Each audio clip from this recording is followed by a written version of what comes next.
ಹೇಳಿದ್ರೆ, ಜಮ್ಮದ ವಿಚಾರವಾಗಿ ಏನೇನು ನಡೆದಿದೆ ನಮ್ಮ ಸರ್ಕಾರದಲ್ಲಿ ಅಂತ ಮಾಹಿತಿಯನ್ನು ಕೊಡಬೇಕು ಅನ್ನೋ ಉದ್ದೇಶದಿಂದ ಇವತ್ತು ಪತ್ರಕರ್ತರ ಬಂದಿದ್ದೇವೆ. ಈ ಪತ್ರಿಕೆಗೆ ಸನ್ಮಾನ್ಯ ಮಾಜಿ ಸ್ಪೀಕರ್ ಆದಂತಹ ಸನ್ಮಾನ್ಯ ಕೆ.ಜಿ. ಗೋವಿಂದವರು ಆಗಮಿಸಿದ್ದಾರೆ. ಅವರನ್ನು ಕೂಡ ಸ್ವಾಗತವನ್ನು ಬಯಸಿದೆ.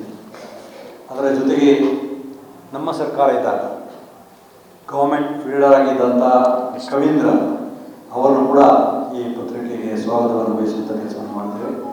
ಎಲ್ಲ ಪತ್ರಕರ್ತರು ಕೂಡ ಸ್ವಾಗತವನ್ನು ಬಯಸಿ, ಈಗ ಮೊದಲದಾಗಿ ನಮ್ಮ ಸರ್ಕಾರ ಇರಬೇಕಾದಂಥ ಸಂದರ್ಭದಲ್ಲಿ ಜಮ್ಮ ಸಂಬಂಧಪಟ್ಟ ಹಾಗೆ ಏನು ಪ್ರಯತ್ನವನ್ನು ಮಾಡಿದ್ದೇವೆ, ಯಾವ ರೀತಿ ನಾವು ಚಿಂತನೆಯನ್ನು ಮಾಡಿದ್ದೇವೆ, ಆ ವಿಚಾರವನ್ನು ಹೇಳಿದ್ದೇವೆ.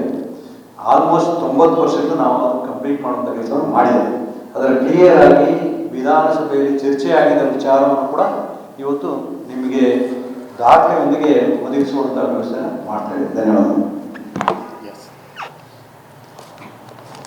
ಇದ್ದ ಹಾಗೆ ಕೊಡಗಿನ ಜಮ್ಮಾಬಾಣೆ ಅದು ಪರಾಧೀನ ಅಥವಾ ಎಲಿನೇಟೆಡ್ ಆರ್ ಅನ್ಎಲಿನೇಟೆಡ್ ಅಂತ ಇಂಗ್ಲೀಷಲ್ಲಿ ಹೇಳ್ತಾರೆ. ಆ ಸಮಸ್ಯೆ ಇವತ್ತು ನಿನ್ನೆದು ಅಲ್ಲ, ಭಾಳ ಹಿಂದಿನಿಂದಲೇ ಇತ್ತು. ಆದರೆ ಅದು ಜೋರಾಗಿ ಅದರ ಇದು ಬಂದಿದ್ದು ಬಹುಶಃ 1993ರಲ್ಲಿ ಚಕ್ಕೇರ ಪೂವಯ್ಯ ಮತ್ತು ಅದರ್ಸ್ ಒಂದು ರಿಟ್ ಪಿಟಿಷನ್ ಹಾಕಿದರು. ರಿಟ್ ಪಿಟಿಷನ್ ಹಾಕಿ ಅದರಲ್ಲಿ ಕೆಲವು ರಿಲೀಫ್ಗಳನ್ನು ಕೇಳ್ತಾರೆ. ಒಂದು, ಕೊಡಗಿನ ಜಮ್ಮ ಬಾಣೆ ಜಾಗ ಹೊಂದಿರುವವರು ಅದರ ಮಾಲೀಕರೇ, ಮತ್ತು ಹಿಂದೆ ಕೂರ್ಗ್ ಲ್ಯಾಂಡ್ ರೆವಿನ್ಯೂ ರೆಗ್ಯುಲೇಷನ್ ಇತ್ತು 1899, ಅಂದರೆ ಬ್ರಿಟಿಷ್ ಕಾಲದ್ದು. ಅದು 1964ರವರೆಗೆ ಚಾಲ್ತಿಯಲ್ಲಿ ಇತ್ತು. ಅದು ಇನ್ನೂ ಚಾಲ್ತಿಯಲ್ಲಿ ಇದೆ. ನ್ಯಾಯಾಲಯ ಇದರ ಬಗ್ಗೆ ಕೊಡುವ ಆದೇಶ ಏನು ಅಂತ 3 ಇಶ್ಯೂವನ್ನು ಮಾಡಿ ನಮ್ಮ ಕರ್ನಾಟಕ ಹೈಕೋರ್ಟ್ ಫುಲ್ ಬೆಂಚ್, ಅಂದರೆ 5 ಜನ ಜಡ್ಜಸ್ ಕೂತ್ಕೊಂಡು ಇದರ ಬಗ್ಗೆ ಸವಿಸ್ತಾರವಾದ ಜಡ್ಜ್ಮೆಂಟನ್ನು ಕೊಟ್ಟಿದ್ದಾರೆ. ಕೊಟ್ಟಾಗ ಮೊದಲನೇ ಪಾಯಿಂಟಿಗೆ ನೆಗೆಟಿವ್ ಉತ್ತರ ಕೊಟ್ಟರು, ನೆಗೆಟಿವ್ ಆನ್ಸರ್. ಅಂದರೆ ನೀವು ಮಾಲೀಕರು ಅಲ್ಲ ಅನ್ನೋದನ್ನು ಹೇಳ್ಬಿಟ್ರು. ನಿಮಗೆ ಲಿಮಿಟೆಡ್ ರೈಟ್ ಮಾತ್ರ ಇರೋದು. ಇಲ್ಲಿ ಭಾಳ ಕ್ಲಿಯರ್. ಇದು 22 ಅಕ್ಟೋಬರ್ 1993.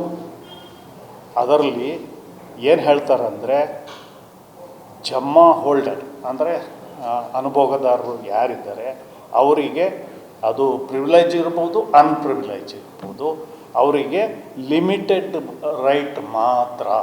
ಅಂದರೆ ಭಾಳ ಹೇಳ್ತಾರೆ, ಅದರಿಂದ ನೀವು ವರ್ಕ್ ಅಥವಾ ವೆಟ್ಲ್ಯಾಂಡ್, ಅದಕ್ಕೆ ಬೇಕಾದ ಗೊಬ್ಬರ, ಸೊಪ್ಪು, ಎಲೆ ತೆಗೆದುಕೊಳ್ಳೋದು, ಸ್ವಂತ ಉಪಯೋಗಕ್ಕೆ ಬೇಕಾದ ಸೌದೆ, ಮನೆ ಕಟ್ಟಲಿಕ್ಕೆ, ಇದು ownership vest with the government ಅಂತ ಭಾಳ ಹೇಳಿದ್ದಾರೆ. ಟು ಹೋಲ್ಡ್ ಜಮ್ಮ ಲ್ಯಾಂಡ್ಸ್ ಮತ್ತು ಕಂದಾಯ ಫ್ರೀ, ಇಷ್ಟೇ. ಅಲ್ಲಿಂದ ಮತ್ತೆ ಅದರಲ್ಲಿ ಕೆಲವು ಇದನ್ನು ಚಾಲೆಂಜ್ ಮಾಡಿದ್ರು, ಚಕ್ಕೇರ ಪೂವಯ್ಯ ಮತ್ತು ಇನ್ನು ಕೆಲವು. ಅಲ್ಲಿ ಕೆಲವು ನೋಟಿಫಿಕೇಷನ್ಸ್ ಆಗಲೇ ಶುರುವಾಗಿದೆ ಸರ್ಕಾರ ಅಲ್ಲಿ 3 ಇದನ್ನು ಹಾಕಿದರು.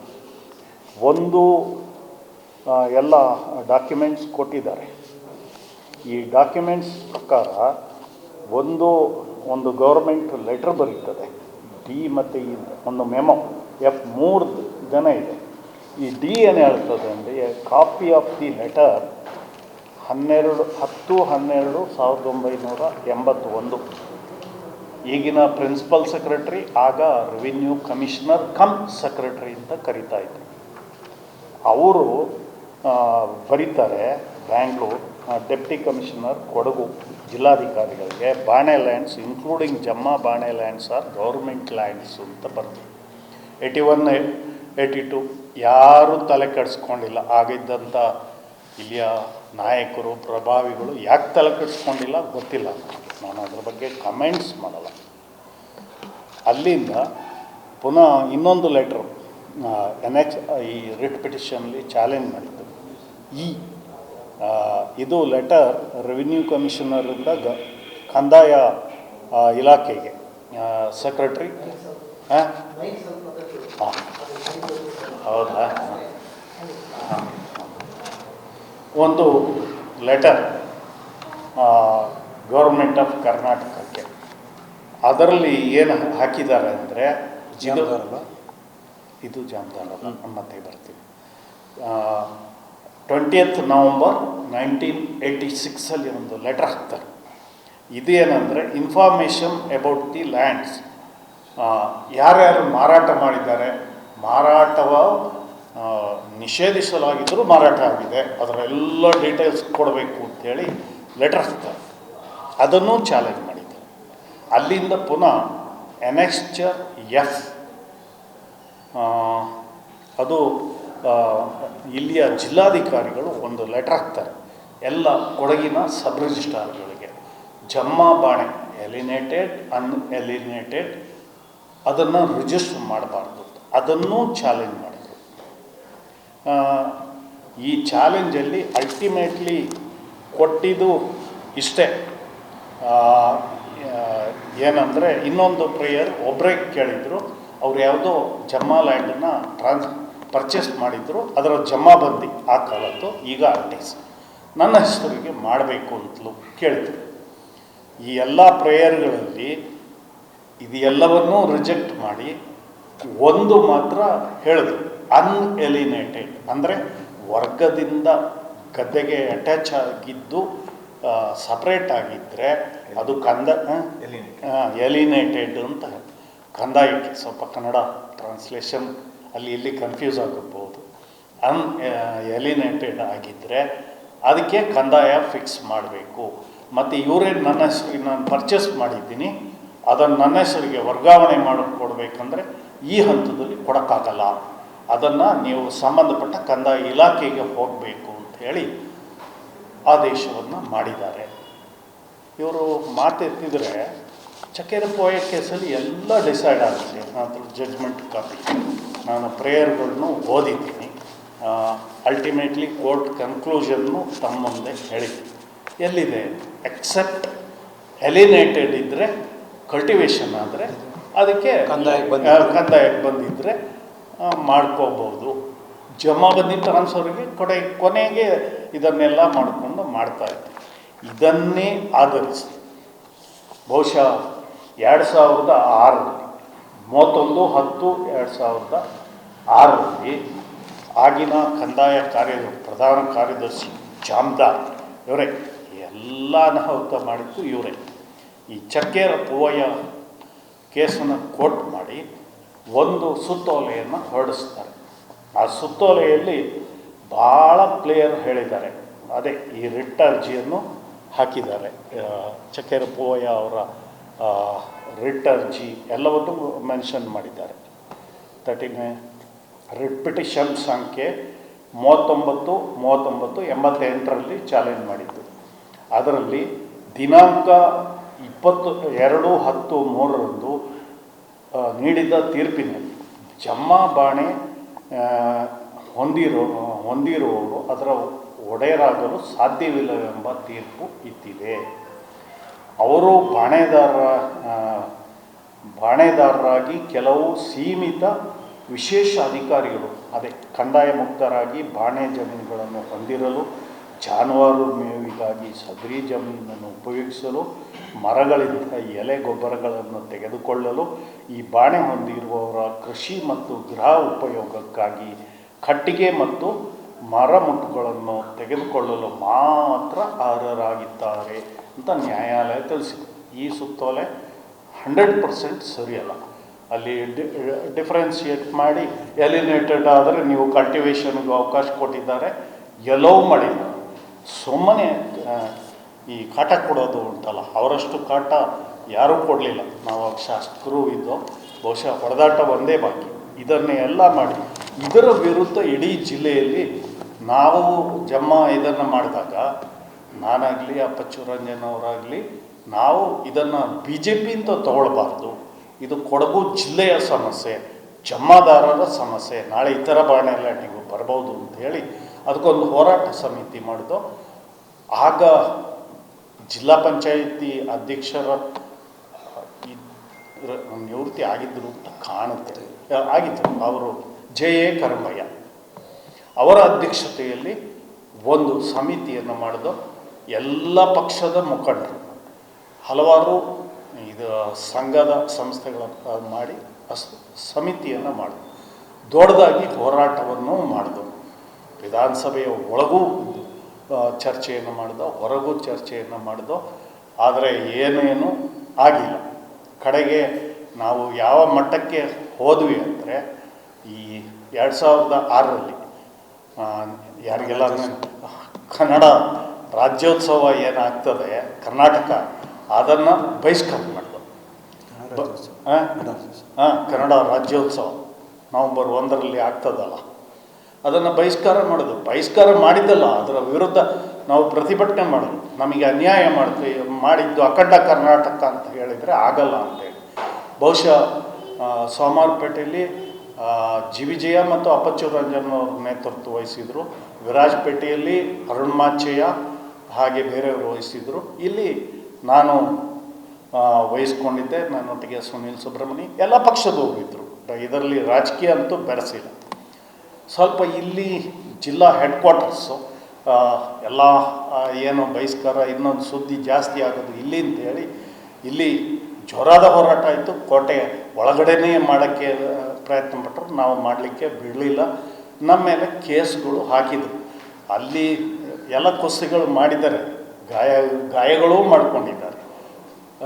ಅಲ್ಲಿಂದ ಇದು ಸ್ವಲ್ಪ ಸೀರಿಯಸ್ ಆಗಿ ಬಂದು ಬಹುಶಃ 2007 ಕೊನೆ ಭಾಗಕ್ಕಾಗುವಾಗ ಆ ಸರ್ಕಾರಗಳೆಲ್ಲ ಹೋದೋ 8ಕ್ಕೆ ಮತ್ತೆ ಚುನಾವಣೆ ಆದಾಗ ಬಿ ಜೆ ಪಿ ಚುನಾವಣಾ ಪ್ರಣಾಳಿಕೆಯಲ್ಲಿ ಹೇಳಿತ್ತು, ಈ ಸುತ್ತೋಲೆ ಜನವಿರೋಧಿ ಕೊಡಗಿನ ಮಾರಕ ಸುತ್ತೋಲೆ ಏನಿದೆ, ನಮ್ಮ ಯಡಿಯೂರಪ್ಪ ಸ್ವತಃ ಬಂದು ಗೋಣಿಕೊಪ್ಪದಲ್ಲಿ ಘೋಷಣೆಯನ್ನು ಮಾಡಿದ್ರು. ಈ ಸುತ್ತೋಲೆ ಜನವಿರೋಧಿ ಇದೆ, ನಮ್ಮ ಸರ್ಕಾರ ಬಂದು 15 ದಿವಸದೊಳಗೆ ಇದನ್ನು ವಾಪಸ್ ತೆಗಿತೇವೆ ಅಂತೇಳಿ. ನಿಮಗೆ ಗೊತ್ತಿದೆ, ನಮ್ಮ ಸರ್ಕಾರ ಬಂತು ಒಂದೇ ತಿಂಗಳಲ್ಲಿ ಈ ಸುತ್ತೋಲೆಯನ್ನು ವಾಪಸ್ ತೆಗಿ, ಅದು ನೋಮೋರ್. ಈಗ ಅದು ಆದ ನಂತರ ತಿದ್ದುಪಡಿ ಹೇಗೆ ಮಾಡೋದು? ಒಂದು ಕಡೆ ಇಲ್ಲಿ ಚಕ್ಕೇರ ಪೋಯನವರ ಕೇಸು ಫುಲ್ ಬೆಂಚ್ ಜಡ್ಜ್ಮೆಂಟ್ ಇದೆ, ಇನ್ನೊಂದು ಕಡೆ ನಮಗೆ ಮಾಲೀಕತ್ವ ಬೇಕು. ಇದು ಎಲ್ಲವನ್ನೂ ಚಿಂತನೆ ಮಾಡಿ ನಾವೇ ಇಬ್ಬರು ಕೂತ್ಕೊಂಡು ಮಾಡಿಲ್ಲ. ನಾವು ಆಗ ಎ ಕೆ ಸುಬ್ಬಯ್ಯನವ್ರನ್ನ ಮೀಟಿಂಗ್ ಕರೆದಿದ್ದೋ, ನಾ ಸ್ಪೀಕರ್ ಇದ್ದೆ. ಅಲ್ಲಿಂದ ಇವ್ರನ್ನ MC ನಾಣಯ್ಯನವ್ರನ್ನ ಕರೆದಿದ್ದೋ, ಎಲ್ಲ ಪ್ರಮುಖರನ್ನ ಜಿ ವಿಜಯ ಎಲ್ಲ ಅವರು MLA ಅಲ್ದಿದ್ರೂ ಕರೆದಿದ್ದು. ಯಾರು ಪ್ರಮುಖರು ಇದ್ದಾರೆ ಇದರ ಬಗ್ಗೆ ನಾಲೆಜ್ ಏನಿದೆ ಎಲ್ಲವನ್ನು ಕರೆದು ಒಂದು 7-8 ಮೀಟಿಂಗ್ ಮಾಡಿದ್ದೇವೆ. ಮೀಟಿಂಗ್ ಮಾಡಿ ಅಲ್ಟಿಮೇಟ್ಲಿ ಈಸಿಯೆಸ್ಟ್ ಇದು ಒಂದು ಕಡೆ ಫುಲ್ ಬೆಂಚ್ ಜಡ್ಜ್ಮೆಂಟ್ಗೂ ತೊಂದರೆ ಆಗದ ಹಾಗೆ ಅಮೆಂಡ್ಮೆಂಟ್ ಏನು ಮಾಡಬೇಕು ಅಂತ ಹೇಳಿ ಯೋಚನೆ ಮಾಡಿ 2 ತಿದ್ದುಪಡಿಯನ್ನು ಮಾಡಬೇಕು. ಒಂದು ಸೆಕ್ಷನ್ 2 ಸಬ್ ಕ್ಲಾಸ್ ಅಂದರೆ ಉಪಕಲಂ 20 ಅದಕ್ಕೆ ಒಂದು ತಿದ್ದುಪಡಿಯನ್ನು ತಂದು ಅಲ್ಲಿ ಲ್ಯಾಂಡ್ ಹೋಲ್ಡರ್ಸ್ ಆಕ್ಯುಪೆನ್ಸಿ ರೈಟ್, ಯಾರಿಗೆ ಹಕ್ಕಿದೆ ಆ ರೈಟ್ ಇದೆ, ಅದರಲ್ಲಿ ಕೂರ್ಗ್ ಲ್ಯಾಂಡ್ಸ್ ಅಂತೆಲ್ಲ ಬರೆದಿದ್ದಾರೆ. ಈ 2 ಶಬ್ದಗಳು ಮಿಸ್ ಆಗಿತ್ತು. ಜಮ್ಮ ಬಾಣೆ ಎಲಿನೇಟೆಡ್ ಅನ್ಎಲಿನೇಟೆಡ್ ಪ್ಲಸ್ ಉಂಬಳಿ ಅಂತ ಸೇರಿಸಿದ್ರು. ಅದನ್ನು ಸೇರಿಸಿ ಇದನ್ನು ಮಾಡಿದ್ರು. ಸೆಕೆಂಡ್ ಒನ್ ಎಲ್ಲ ಮುಖ್ಯಮಂತ್ರಿ ಸದಾನಂದ ಗೌಡರು ಮುಖ್ಯಮಂತ್ರಿ ಇದ್ದರು. ಅದನ್ನು ಮುಂದೆ ಹೇಳಿದ್ರು. ಸದಾನಂದ ಗೌಡರು ಮುಖ್ಯಮಂತ್ರಿ ಇದ್ದರು. ಅಲ್ಲಿಂದ ಇನ್ನೊಂದು ಸೆಕ್ಷನ್ 80 ಎಲ್ಲ ಲ್ಯಾಂಡ್ಗಳಿಗೆ ಕಂದಾಯ ವಿಧಿಸೋದು. ಅದಕ್ಕೆ ಈ ಜಮ್ಮ ಬಾಣೆಗೂ ಕಂದಾಯ ವಿಧಿಸ್ಬೇಕು. ಎಲಿನೇಟೆಡ್ ಅನ್ಎಲಿನೇಟೆಡ್ ಅದು ಸಂಬಂಧ, ಖಾಲಿ ಇದ್ದರೂ ಕಂದಾಯ ವಿಧಿಸಬೇಕು ಅಂಥೇಳಿ ತಿದ್ದುಪಡಿಯನ್ನು ಮಾಡಿದ್ರು. ಆದರೆ ತಿದ್ದುಪಡಿ ಇವತ್ತು ನಾಳೆ ಗೊತ್ತಲ್ಲ, ಕಂದಾಯ ಇಲಾಖಾ ಅಧಿಕಾರಿಗಳು ಹೇಗೆ ಆಟ ಆಡಿಸಿದ್ರು ಅಂಥೇಳಿ. ಕೊನೆಗೆ ಮಧ್ಯಾಹ್ನ ಮೇಲೆ ಅಂತ ನನಗೆ ಚಂದ ನೆನಪಿದೆ, ರೆಸ್ಟ್ ಇದ್ದಾಗ ನನ್ನ ಚೇಂಬರ್ಲೇ ಕೂತು ನಾನು ಅಪ್ಪಚ್ಚು ರಂಜನ್ ಅವರು ಒಂದು ನಿರ್ಧಾರಕ್ಕೆ ಬಂದು, ಇದು ನಾವು ಸಾಫ್ಟಾಗಿದ್ದರೆ, ನಾವು ಆಡಳಿತ ಪಕ್ಷ ಇದು ಅಂತ ಹೇಳಿ ಸಾಫ್ಟಾಗಿದ್ದರೆ ಇವ್ರು ಮಾಡಲ್ಲ ಅಂತ ಹೇಳಿ ಇವ್ರಿಗೆ ಹೇಳಿದ್ರು, ನೀವು ಧರಣಿಗೆ ಬನ್ನಿ, ನಮ್ಮ ಒಂದು ಜಿಲ್ಲೆಯ ಸಮಸ್ಯೆ ನಾನು ಮೇಲಿಂದ ಹೇಳ್ತೇನೆ ಅಂತ. ಅದೇ ರೀತಿ ರೆಕಾರ್ಡು ಆಗಿದೆ, ಇವರು ಮಾತಾಡಿದ್ರು. ಕಡೆಗೆ ನಾನು ಒಂದು ಮಾತನ್ನು ಹೇಳಿದೆ, ನಮ್ಮ ಜಿಲ್ಲೆ, ಇವರು ಧರಣಿಗೆ ಬಂದಾಗ ಹೇಳಿದೆ, ನಮ್ಮ ಜಿಲ್ಲೆಯ ಇಂಥ ಜಟಿಲ ಸಮಸ್ಯೆಯನ್ನು ಇತ್ಯರ್ಥ ಮಾಡಲಿಕ್ಕೆ ಈ ಸರ್ಕಾರಕ್ಕೆ ಸಾಧ್ಯ ಆಗದೆ ಹೋದರೆ ನಾನು ಈ ಕುರ್ಚಿಯಲ್ಲಿ ಕೂತ್ಕೊಳ್ಳೋದಿಲ್ಲ, ಅನಿವಾರ್ಯವಾಗಿ ಎದ್ದು ಹೋಗಬೇಕಾಗುತ್ತೆ. ರಾಜೀನಾಮೆ ಕೊಡ್ತೀವಿ, ಮತ್ತು ನಾವು ಇಬ್ಬರು ರಾಜೀನಾಮೆ ಕೊಟ್ಟು ಜನರ ಒಟ್ಟಿಗೆ ಹೋಗ್ತೇವೆ ಅನ್ನುವಂಥ ಬೆದರಿಕೆ ಹಾಕಿದ ಮೇಲೆ ಇಮ್ಮಿಡಿಯೇಟ್ ತಿದ್ದುಪಡಿ ಬಂತು. ತಿದ್ದುಪಡಿ ಬಂದಾಗ ಅದಕ್ಕೆ ಎಲ್ಲರೂ, ಆಗ ಸಿದ್ದರಾಮಯ್ಯನವರು ವಿರೋಧ ಪಕ್ಷದ ನಾಯಕರಾಗಿದ್ದರು, ಅವರು ಹೇಳಿ ಅದು ಸಂವಿಧಾನಕ್ಕೆ ಪೂರಕವಾಗಿದ್ದರೆ ಅದನ್ನು ಪಾಸ್ ಮಾಡ್ಬೋದು ಅಂತ. ಜಯಚಂದ್ರ ಇವತ್ತೇ ಪ್ರೆಸೆಂಟ್ ಮಾಡಿ ಇವಾಗಲೇ ಪಾಸ್ ಮಾಡೋದು ಏನು ಅಂತ ಕೇಳಿದ್ರು. ಅರ್ಜೆಂಟ್ ಇದೆ ಜಿಲ್ಲೆಯ ಜನರ ಇದಕ್ಕೆ ಅಂಥೇಳಿ ಬಿಲ್ ಪಾಸ್ ಆಯಿತು. ಆ ಬಿಲ್ ಪಾಸಾಗಿದ್ದು 16/12/2011 ವಿಧಾನಸಭೆಯಲ್ಲಿ ಅವತ್ತೇ ಆಯಿತು, ವಿಧಾನ ಪರಿಷತ್ತಿನಲ್ಲಿ ಅಲ್ಲಿ ಆಯಿತು ಅವತ್ತೇ. ಯಾಕೆಂದರೆ ಅದನ್ನು ಕಳಿಸುವ ರಾಜ್ಯಪಾಲರಿಗೆ ಕಳಿಸುವ ಜವಾಬ್ದಾರಿ ಅದು ಎಲ್ಲವೂ ಸಭಾಧ್ಯಕ್ಷರಿಗೆ ಇದ್ದದ್ದು. ತಕ್ಷಣ ಕಳಿಸ್ಕೊಟ್ಟ. ನಿಮಗೆಲ್ಲ ಗೊತ್ತಿದೆ, ಆಗ ಕೇಂದ್ರದಲ್ಲಿ ಕಾಂಗ್ರೆಸ್ ಸರ್ಕಾರ ಇತ್ತು. ರಾಜ್ಯಪಾಲರು HR ಭಾರದ್ವಾಜ್ ಅಂತ ಇದ್ದರು ರಾಜ್ಯಪಾಲರು, ಅವರಿಗೆ ಕಳಿಸ್ಕೊಟ್ಟಿದ್ದು. ಅವರು ನೀವು ಪತ್ರಿಕೆಯಲ್ಲೆಲ್ಲ ನೋಡಿರ್ಬೋದು ಅವ್ರದ್ದು ಹೇಗೆ ಅಂದರೆ, ಮೊದಲಿಗೆ ನಾನು ಕಾಂಗ್ರೆಸ್ಸಿಗ, ಆಮೇಲೆ ನಾನು ರಾಜ್ಯಪಾಲ ಅಂತ ಹೇಳುವಂಥ ವ್ಯಕ್ತಿ. ಇಲ್ಲಿ ಹೋರಾಟ ಎಲ್ಲ ಇದ್ದು ರಾಜ್ಯಪಾಲರಿಗೆ ಹೋಗಿ ಕೆಲವು ಜನ, ನಾನು ಇಲ್ಲಿ ಒಂದು ಪಕ್ಷದ ಕೆಲವು ಪ್ರಮುಖರು, ಇತರರು ಕೆಲವು ಸಂಘಟನೆಗಳ ಪ್ರಮುಖರು ಹೋಗಿ ರಾಜ್ಯಪಾಲರಿಗೆ ಮೆಮೊರಂಡಮ್ ಕೊಟ್ಟರು, ಈ ಬಿಲ್ಲಿಗೆ ಒಪ್ಪಿಗೆ ಕೊಡಬಾರ್ದು, ಇದು ಕೊಟ್ಟರೆ ಕೊಡಗಿನಲ್ಲಿ ಎಲ್ಲ ಸರ್ವನಾಶ ಆಗಿಬಿಡ್ತದೆ, ಏನೇನೋ ಕೊಡಗಿನ ವಿಶೇಷವಾಗಿ ಕೊಡವರ ಮೂಲ ಪದ್ಧತಿಗಳು ಏನಿದೆ ಅದಕ್ಕೆಲ್ಲ ತೊಂದರೆ ಆಗುತ್ತೆ, ಏನೇನೋ ಕಟ್ಟುಕತೆ ಹೇಳಿ ಕಳಿಸಿದ್ರು. ನೇರವಾಗಿ ಅವರು ಅದನ್ನು ರಾಷ್ಟ್ರಪತಿಗಳಿಗೆ ಕಳಿಸಿದ್ರು. ಪ್ರಣಬ್ ಮುಖರ್ಜಿ ಆಗ ರಾಷ್ಟ್ರಪತಿ ಇದ್ದರು. ಅವರು ಆ ಬಿಲ್ಲಲ್ಲಿ ಹಾಗೇನೇ ಇತ್ತು. ಬಹುಶಃ ನಿಮಗೆ ಗೊತ್ತಿದೆ, ಸುವರ್ಣಸೌಧ ಬೆಳಗಾವಲ್ಲಿ 2012ರಲ್ಲಿ ಉದ್ಘಾಟನೆ ಆಯಿತು. ಉದ್ಘಾಟನೆಗೆ ಸ್ವತಃ ಅವರೇ ಬಂದಿದ್ದು. ಅವರು ಬಂದಾಗ ನಾನು ಸಭಾಧ್ಯಕ್ಷ ಇದ್ದೆ. ಒಂದಿಷ್ಟು ಪ್ರತ್ಯೇಕ ಮಾತಾಡುವ ಅವಕಾಶವೂ ಇತ್ತು. ಜಗದೀಶ್ ಶೆಟ್ಟರು ಮಂತ್ರಿಗಳಿದ್ದರು, ಅಪ್ಪಚ್ಚು ರಂಜನ್ ಅವರು ಮಂತ್ರಿಗಳಿದ್ದರು. ನಾವು ಎಲ್ಲ ಕೂತು ಮಾತಾಡಿದಾಗ ಕೊಡಗಿನ ಸಮಸ್ಯೆ ಏನು ಅಂತ ಅವರೇ ನೇರವಾಗಿ ಕೇಳಿದ್ರು. ಕೇಳಿದಾಗ ನಾನು ಈ ಥರ ಒಂದು ಬಿಲ್ ಇದೆ, ಇಲ್ಲಿ ಫೀಲ್ಡ್ ಮಾರ್ಷಲ್ ಕಾರ್ಯಪ್ಪ ಅವರ ಹೆಸರು ಬಂತು, ಅದೇ ಜಿಲ್ಲೆ ಅಂತಲೂ ಹೇಳಿದೆ. ಅವರು ತಕ್ಷಣ ಅವರ ಸ್ಪೆಷಲ್ ಆಫೀಸರ್ನ ಕರೆದು ಕರ್ನಾಟಕ ಲ್ಯಾಂಡ್ ರೆವಿನ್ಯೂ ಆ್ಯಕ್ಟಿಗೆ ಒಂದು ಅಮೆಂಡ್ಮೆಂಟ್ ತಂದದ್ದು ನಮ್ಮ ಅವಗಾನೆಗೆ ತಂದಿದ್ದಾರೆ, it has to be clear ಅಂತ ಹೇಳಿ ಅವ್ರು ಹೋಗಿ ಸ್ವಲ್ಪ ದಿವಸದಲ್ಲಿ ಅದು ಕ್ಲಿಯರ್ ಆಗಿ, ಹಾಗಾಗಿ 22/1/2013 ಅದು ಬಂತು, ಬಿಲ್ಲಾಗಿ ಬಂತು. ಗಜೆಟ್ ನೋಟಿಫಿಕೇಷನ್ 1/1/2013 ಬಂತು. ಇದಕ್ಕೂ ಯಾವಾಗ ರಾಷ್ಟ್ರಪತಿಗಳು ಒಪ್ಪಿಗೆ ಕೊಟ್ಟರು, ಮೊನ್ನೆ ಸಹ ಮಾತಾಡಿದ್ದಾರೆ. ಇದರ ಪ್ರಭಾವ ಬೀರಿದ್ದು ವೀರಪ್ಪ ಮೊಯ್ಲಿ. ನನ್ನ ಪ್ರಶ್ನೆ, ನಾನು ರಾಜಕೀಯವಾಗಿ ಅವ್ರನ್ನ ಕೇಳ್ತೀನಿ, ನೀವು ಯಾಕೆ ನಿಮ್ಮದೇ ರಾಜ್ಯಪಾಲ ಇದ್ದರು ಇಲ್ಲೇ ಒಪ್ಪಿಗೆ ಕೊಟ್ಟಿದ್ದರೆ ಸಾಕಿತ್ತಲ್ಲ. ಅಲ್ಲಿ ರಾಷ್ಟ್ರಪತಿಗಳಿಗೆ ಹೋದ ಮೇಲೆ ಅಲ್ಲೂ ಒಂದು ಸುಳ್ಳು ಹೇಳಿದ್ದಾರೆ. ವೀರಪ್ಪ ಮೊಯ್ಲಿಗೆ ಏನು ಹೆಸರಿದೆ, ನಾನು ಅವ್ರ ಬಗ್ಗೆ ಹೇಳಲ್ಲ, ಎಂಥ ಸರ್ದಾರ ಅಂತ ಇತ್ತು ಹೆಸರು. ಅವರು ಕಾನೂನು ಮಂತ್ರಿಗಳಲ್ಲ, ಕೇಂದ್ರದಲ್ಲಿ ಮಂತ್ರಿ ಇದ್ದರು, ಆದರೆ ಕಾನೂನು ಮಂತ್ರಿಗಳಿಲ್ಲ. ಅಭಿಪ್ರಾಯ ಪಡೆಯೋದು ಕಾನೂನು ಇಲಾಖೆ, ಅವರು ಯಾರ ಅಭಿಪ್ರಾಯನೂ ಪಡೀಲಿಲ್ಲ. ನಾವೇ ಅಲ್ಲಿ ಪ್ರತ್ಯೇಕ ಮಾತಾಡಿದಾಗ ಹೇಳಿದರ ಪರಿಣಾಮ ಒಪ್ಪಿಗೆ ಕೊಟ್ಟರು. ಅಲ್ಲಿ ಒಂದು 5-6 ತಿಂಗಳು. ಈಗ ನಿಜವಾಗಿ ವೀರಪ್ಪ ಮೊಯ್ಲಿಯೇ ಅಲ್ಲಿ ಮಾಡಿದಂತಾದರೆ ಕಳಿಸಿದ ತಕ್ಷಣ ವಾಪಸ್ ಕಳಿಸಿ ಒಪ್ಪಿಗೆ ಕೊಟ್ಟು ಅಂತ ಹೇಳ್ಬೋದು ಇತ್ತಲ್ಲ, ಯಾಕೆ ಮಾಡಲಿಲ್ಲ? ಇಷ್ಟೆಲ್ಲ ಆ್ಯಕ್ಟ್ ಆಗಿ ಬಂದ ಮೇಲೆ ಬಹುಶಃ ಇದು ನಮಗೆ ನೋವು ತರುವಂಥ ಸಂಗತಿ. ಇಷ್ಟು ಆ್ಯಕ್ಟಾಗಿ ಇದು ಎಲ್ಲವೂ ಆಯಿತು. ಅದು ಆದಮೇಲೆ ಇಲ್ಲಿಯ ಇವರೇ ಕೆಲವು ಸ್ಥಳೀಯರು ರಿಟ್ ಪಿಟಿಷನ್ ಇದನ್ನು ಚಾಲೆಂಜ್ ಮಾಡಿ ಒಟ್ಟು 43 ಜನ, ಒಂದು ಪಕ್ಷದವರೇ ಬಹುತೇಕ ಇದ್ದಾರೆ, ಬೇರೆ ಬೇರೆ ಇವರು ಇದ್ದಾರೆ. 4 ರಿಟ್ ಪಿಟಿಷನ್. ಒಂದು ರಿಟ್ ಪಿಟಿಷನಲ್ಲಿ 37 ಜನ ಇದ್ದಾರೆ. ಅವರು first petitioner brigadier Maletira Devaiah, Devaiah, retired ಇದ್ದಾರೋ ಈಗ ಗೊತ್ತಿಲ್ಲ, ಆಗ 63 ವರ್ಷ ಅಂತ ಹಾಕಿದ್ದಾರೆ. ಅಲ್ಲಿಂದ ಇನ್ನೊಬ್ಬರು ಚಪ್ಪಂಡ ಕೆ ನಾಣಯ್ಯ, ಇನ್ನೊಬ್ಬರು ಯಾರೋ ಕಾಲೇನಲ್ ಕಾಳೆಂಗಡ ಗಣಪತಿ, ಅವರೆಲ್ಲ ಬೆಂಗಳೂರು. ಇಲ್ಲಿ ಎಲ್ಲ ನನಗೆ ಗೊತ್ತಿರೋರು ಕೆಲವರು ಇದ್ದಾರೆ, ಸಣ್ಣ ಏಜ್,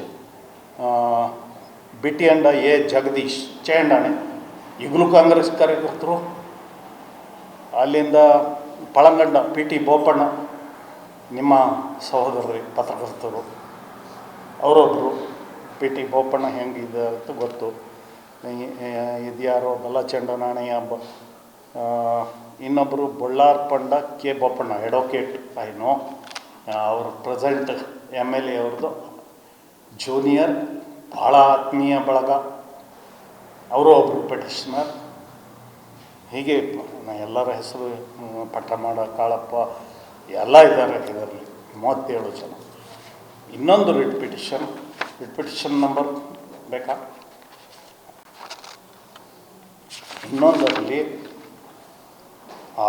ಕೋಲತಂಡ ರಘು ಮಾಚಯ್ಯ ಅವರೊಂದು ಸಂಘಟನೆ ಏನೇನು ಮಾಡ್ತಾಯಿದ್ದಾರೆ ನಾನು ಅದರ ಬಗ್ಗೆ ಹೇಳಲ್ಲ. ಅವರು ಅದು ಆದಮೇಲೆ ಇನ್ನೊಬ್ಬರು ಇಲ್ಲಿ ಎಲ್ಲ ಕಾವೇರಿ ಸೇನೆ ಅಂತ ಓಡಾಡ್ತಾ ಇದ್ದಾರಲ್ಲ, ಕಿಮ್ಮಡಿರ ರವಿಚಂದ್ರಪ್ಪ, ಅವರು ಒಬ್ಬರೇ. ಇವರಿಬ್ಬರು ಇಂಡಿವಿಜುವಲ್ ಹಾಕಿದ್ರು. ಇದು ಆದ ನಂತರ ಕೊನೆಯ ರಿಟ್ ಪಿಟಿಷನ್, ಅದು ಕೇಟೋಳಿರ P ಸೋಮಣ್ಣ, ಕಕ್ಕಬೆಯವರು, ಈಗಲೂ ಪಕ್ಕಾ ಕಾಂಗ್ರೆಸ್ ಕಾರ್ಯಕರ್ತರು. ಇನ್ನೊಬ್ಬರು ಮತ್ತು ಬೇರೆ ಸಂಘಟನೆ ಜೊತೆಗೂ ಅವರ ಸಂಪರ್ಕ ಇದೆ. ಪಾಂಡಂಡ ನರೇಶ್, ಅವರು ಆಗ ಕಾಂಗ್ರೆಸ್ ಇದ್ದರು, ಮಧ್ಯ BJPಗೆ ಬಂದರು, ಈಗ ಮತ್ತೆ ಕಾಂಗ್ರೆಸ್ಸಿಗೆ ಹೋಗಿದ್ದಾರೆ. ಇದು ರಾಜಕೀಯ. ಅಲ್ಲಿಂದ ಇನ್ನೊಬ್ಬರು ಕಲಿಯಂಡ ಅಯ್ಯಪ್ಪ, ಆ್ಯಕ್ಟಿವ್, ಈಗಲೂ ಕಲಿಯಂಡ ಸಂಪ ಅಂದರೆ ಎಲ್ರಿಗೂ ಗೊತ್ತಾಗ್ತದೆ, ಅವರೇ. ಅಲ್ಲಿಂದ ಮಣವಟ್ಟಿರ ಸನ್ನಿ ಪೂವಯ್ಯ, ಅವರು ಅಷ್ಟೇ. ಈ ಕೊನೆ ರಿಟ್ ಪಿಟಿಷನ್ ಪಕ್ಕಾ ಕಾಂಗ್ರೆಸ್ನವರು. ನನಗೆ ಮಡಿಕೇರಿಯವರಾದ್ರೆ ಚೆನ್ನಾಗಿ ಪರಿಚಯ. ಇದು ನಡೆದಂಥದ್ದು. ಈ ರಿಟ್ ಪಿಟಿಷನ್ ಮೇಲೆ ಚಾಲೆಂಜ್ ಮಾಡಿದ್ರು. ಅವ್ರದ್ದು ಚಾಲೆಂಜು ಏನು ಅಂದರೆ,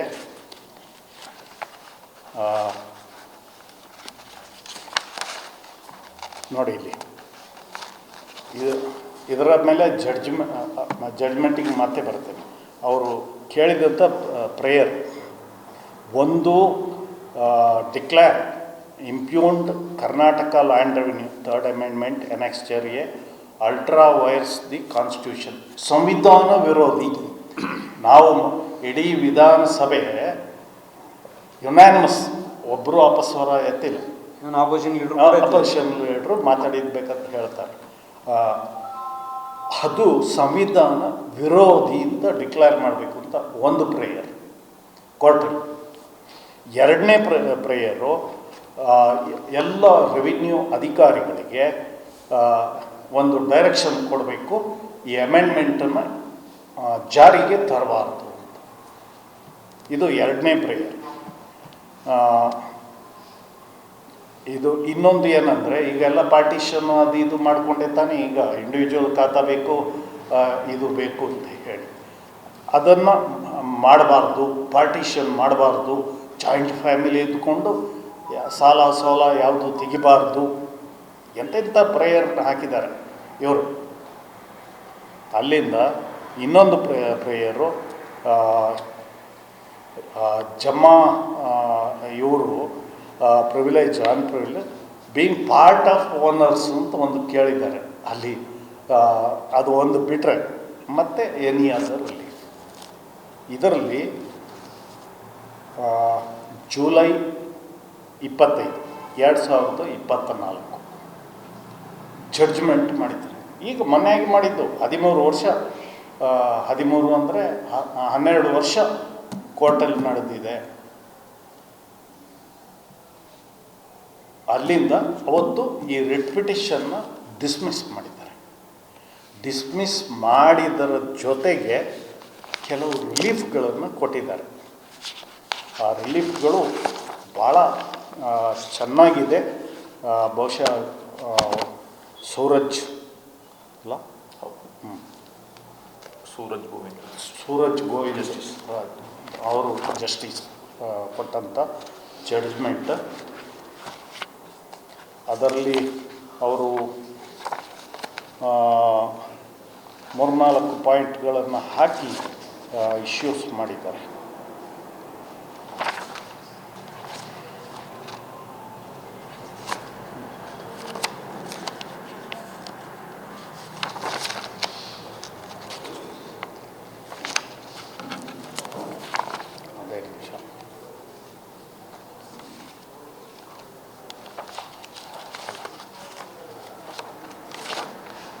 ಸುಮಾರು 154 ಪೇಜ್ ಇದೆ.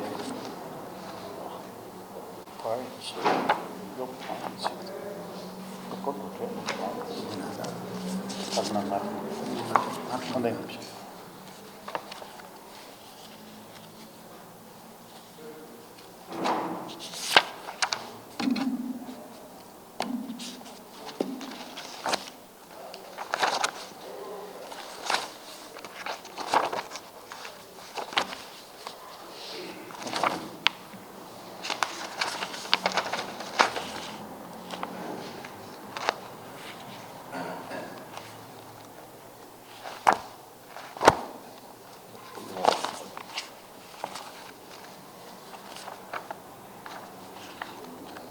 ಕೋರ್ಟು ಪ್ರತ್ಯೇಕ ಇಶ್ಯೂಸ್ ಮಾಡಿ ಆನ್ಸರ್ ಮಾಡಿದೆ.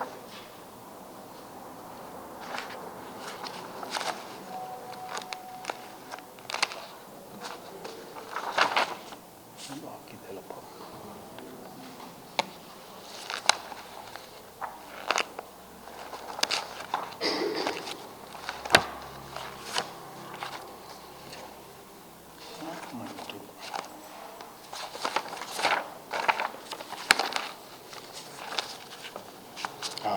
ಇಲ್ಲಿ ಒಟ್ಟು 7 ಪಾಯಿಂಟ್ಸ್ ಮಾಡಿದ್ದಾರೆ ಈ ಜಡ್ಜ್ಮೆಂಟಲ್ಲಿ.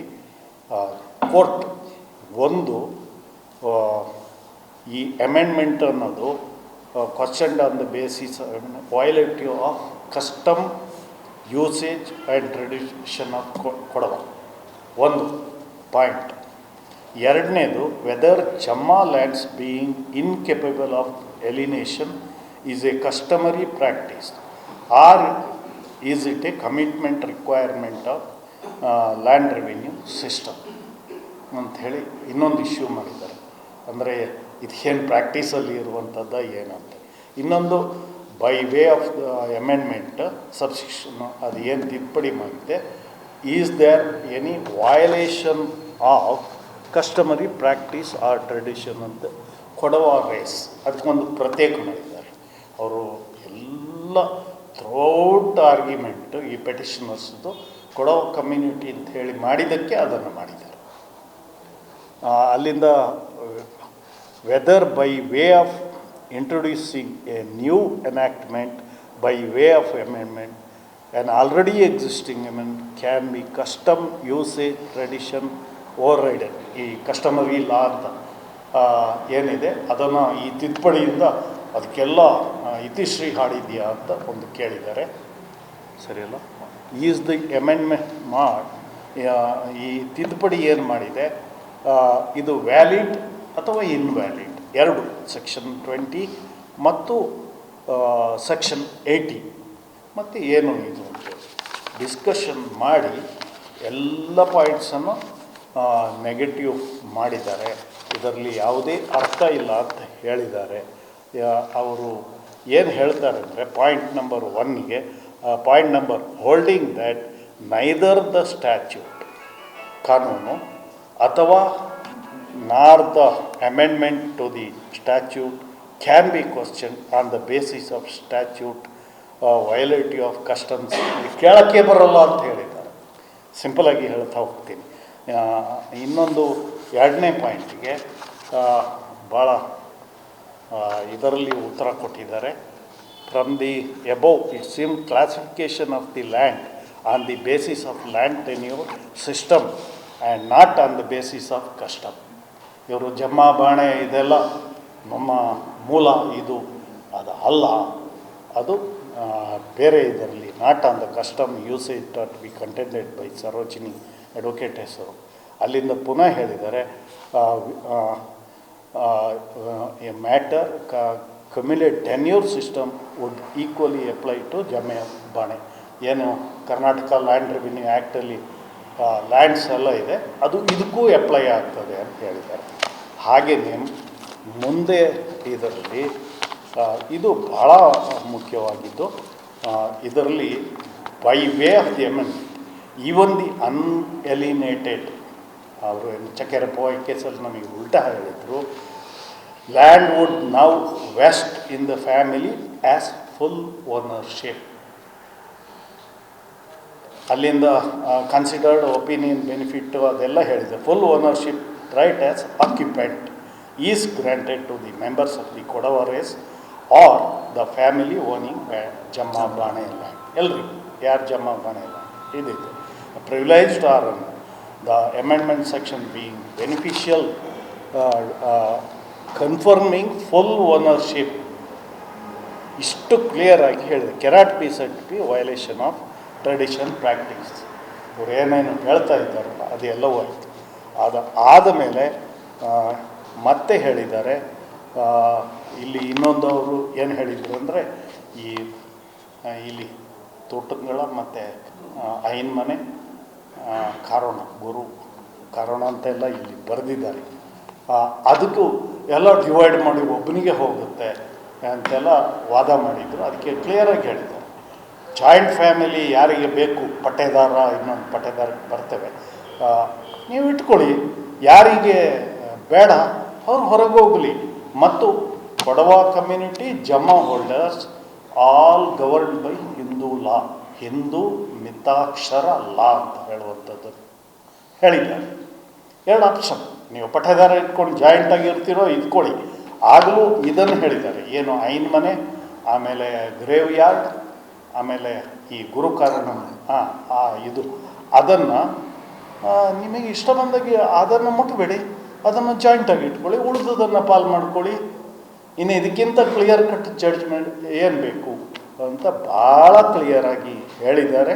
ಮತ್ತು ಇದು ಇಂಡಿವಿಜುವಲ್ ಪಾರ್ಟಿಷನ್ ಮಾಡಬೇಕಾದ್ರೆ ಯಾವ ಡಾಕ್ಯುಮೆಂಟು ಕೊಡೋದು ಬೇಡ. ನೀವು ಹಿಂದೂ ಮಿತಾಕ್ಷರ ಲಾ ಅಂದರೆ ಕ್ಲಾಸ್ ಹೇರ್ಗಳು ಯಾರ್ಯಾರು, ಈಗ ಅಪ್ಪ ಇದ್ದರೆ ಅಪ್ಪ ಮಕ್ಕಳಿಗೆ ಎಲ್ಲ ಸಮಪಾಲು. ಇತ್ತೀಚಿನ ಸುಪ್ರೀಂ ಕೋರ್ಟ್ ಜಡ್ಜ್ಮೆಂಟ್ ಹೆಣ್ಮಕ್ಳಿಗೂ ಬೈ ಬರ್ತ್ ಎಲ್ರಿಗೂ ಸಿಗ್ತದೆ ಕ್ಲಾಸ್ 1 ಹೇರ್, ಮತ್ತು ಹೆಂಡ್ತಿಗೇನು ಎಲ್ಲವೂ ಇದೆ. ಅದರ ಪ್ರಕಾರ ನೀವು ಪಾಲ್ ಮಾಡ್ಕೊಳ್ಳಿ ಅಂತ ಕ್ಲಿಯರಾಗಿ ಹೇಳಿದ್ದಾರೆ. ಇದು ಬಹುಶಃ ನಾನು ಜಿಸ್ಟನ್ನು ಮಾತ್ರ ಹೇಳಿದ್ದೀನಿ. ಈ ಚಕ್ಕೆರ ಪೋಯ ಕೇಸು ಈ ತಿದ್ದುಪಡಿಗೂ ಸಂಬಂಧನೇ ಇಲ್ಲ ಅಂತ ಹೇಳಿದ್ದಾರೆ. ಇದು ತಿದ್ದುಪಡಿ ಓನರ್ಶಿಪ್ ಕೊಟ್ಟಿದ್ದಾರೆ. ಚಕ್ಕೆರ ಪೋಯ ಕೇಸು ಜಡ್ಜ್ಮೆಂಟ್ ಆಗುವಾಗ ಅದರಲ್ಲಿ ಇರಲಿಲ್ಲ ಈ ಜಮಾ ಬಾಣೆ ಅಂತ ಹೇಳುವಂಥದ್ದು. ಅದಕ್ಕೋಸ್ಕರ ಅಂತ ಭಾಳ ನೀಟಾಗಿ ಬರೆದು ಹೇಳಿದ್ದಾರೆ. ಅದರ ಜೊತೆಗೆ ಇನ್ನೊಂದು ಕೇಸನ್ನು, ಅದು ಏನು ಕೊಂಗೇರ ಟಿ ಅಪ್ಪಣ್ಣ ಕೇಸನ್ನು ರೆಫರ್ ಮಾಡಿ ಅದರಲ್ಲಿ ಹೇಳಿದ್ದಾರೆ. ಅದರಲ್ಲಿ ಏನು ಹೇಳಿದ್ದಾರೆ, ಜಮಾ ಬಾಣೆ ಬಿಲಾಂಗ್ ಟು ನಿಮಗೆ ಮರದ ಮೇಲೆ ಹಕ್ಕಿಲ್ಲ ಅಂತ. ಆದರೆ ಇಲ್ಲಿ ಏನು ಹೇಳಿದ್ದಾರೆ ಅಂದರೆ, by virtue of this amendment once the Kodava family granted full ownership of the land, the ownership of timber, standing trees etcetera on the said land will also vest with the said family ಅಥವಾ individual. ಮರದ ಹಕ್ಕು ಕೊಟ್ಟಿದ್ದಾರೆ. ಹಾಗಾಗಿ ಇದರಲ್ಲಿ ಪೂರ್ತಿ ಹೇಳಿದ್ದಾರೆ. ಮತ್ತು ಈ ರಿಜಿಸ್ಟರ್ ಇದನ್ನು ಹೇಳಿದ್ದಾರೆ.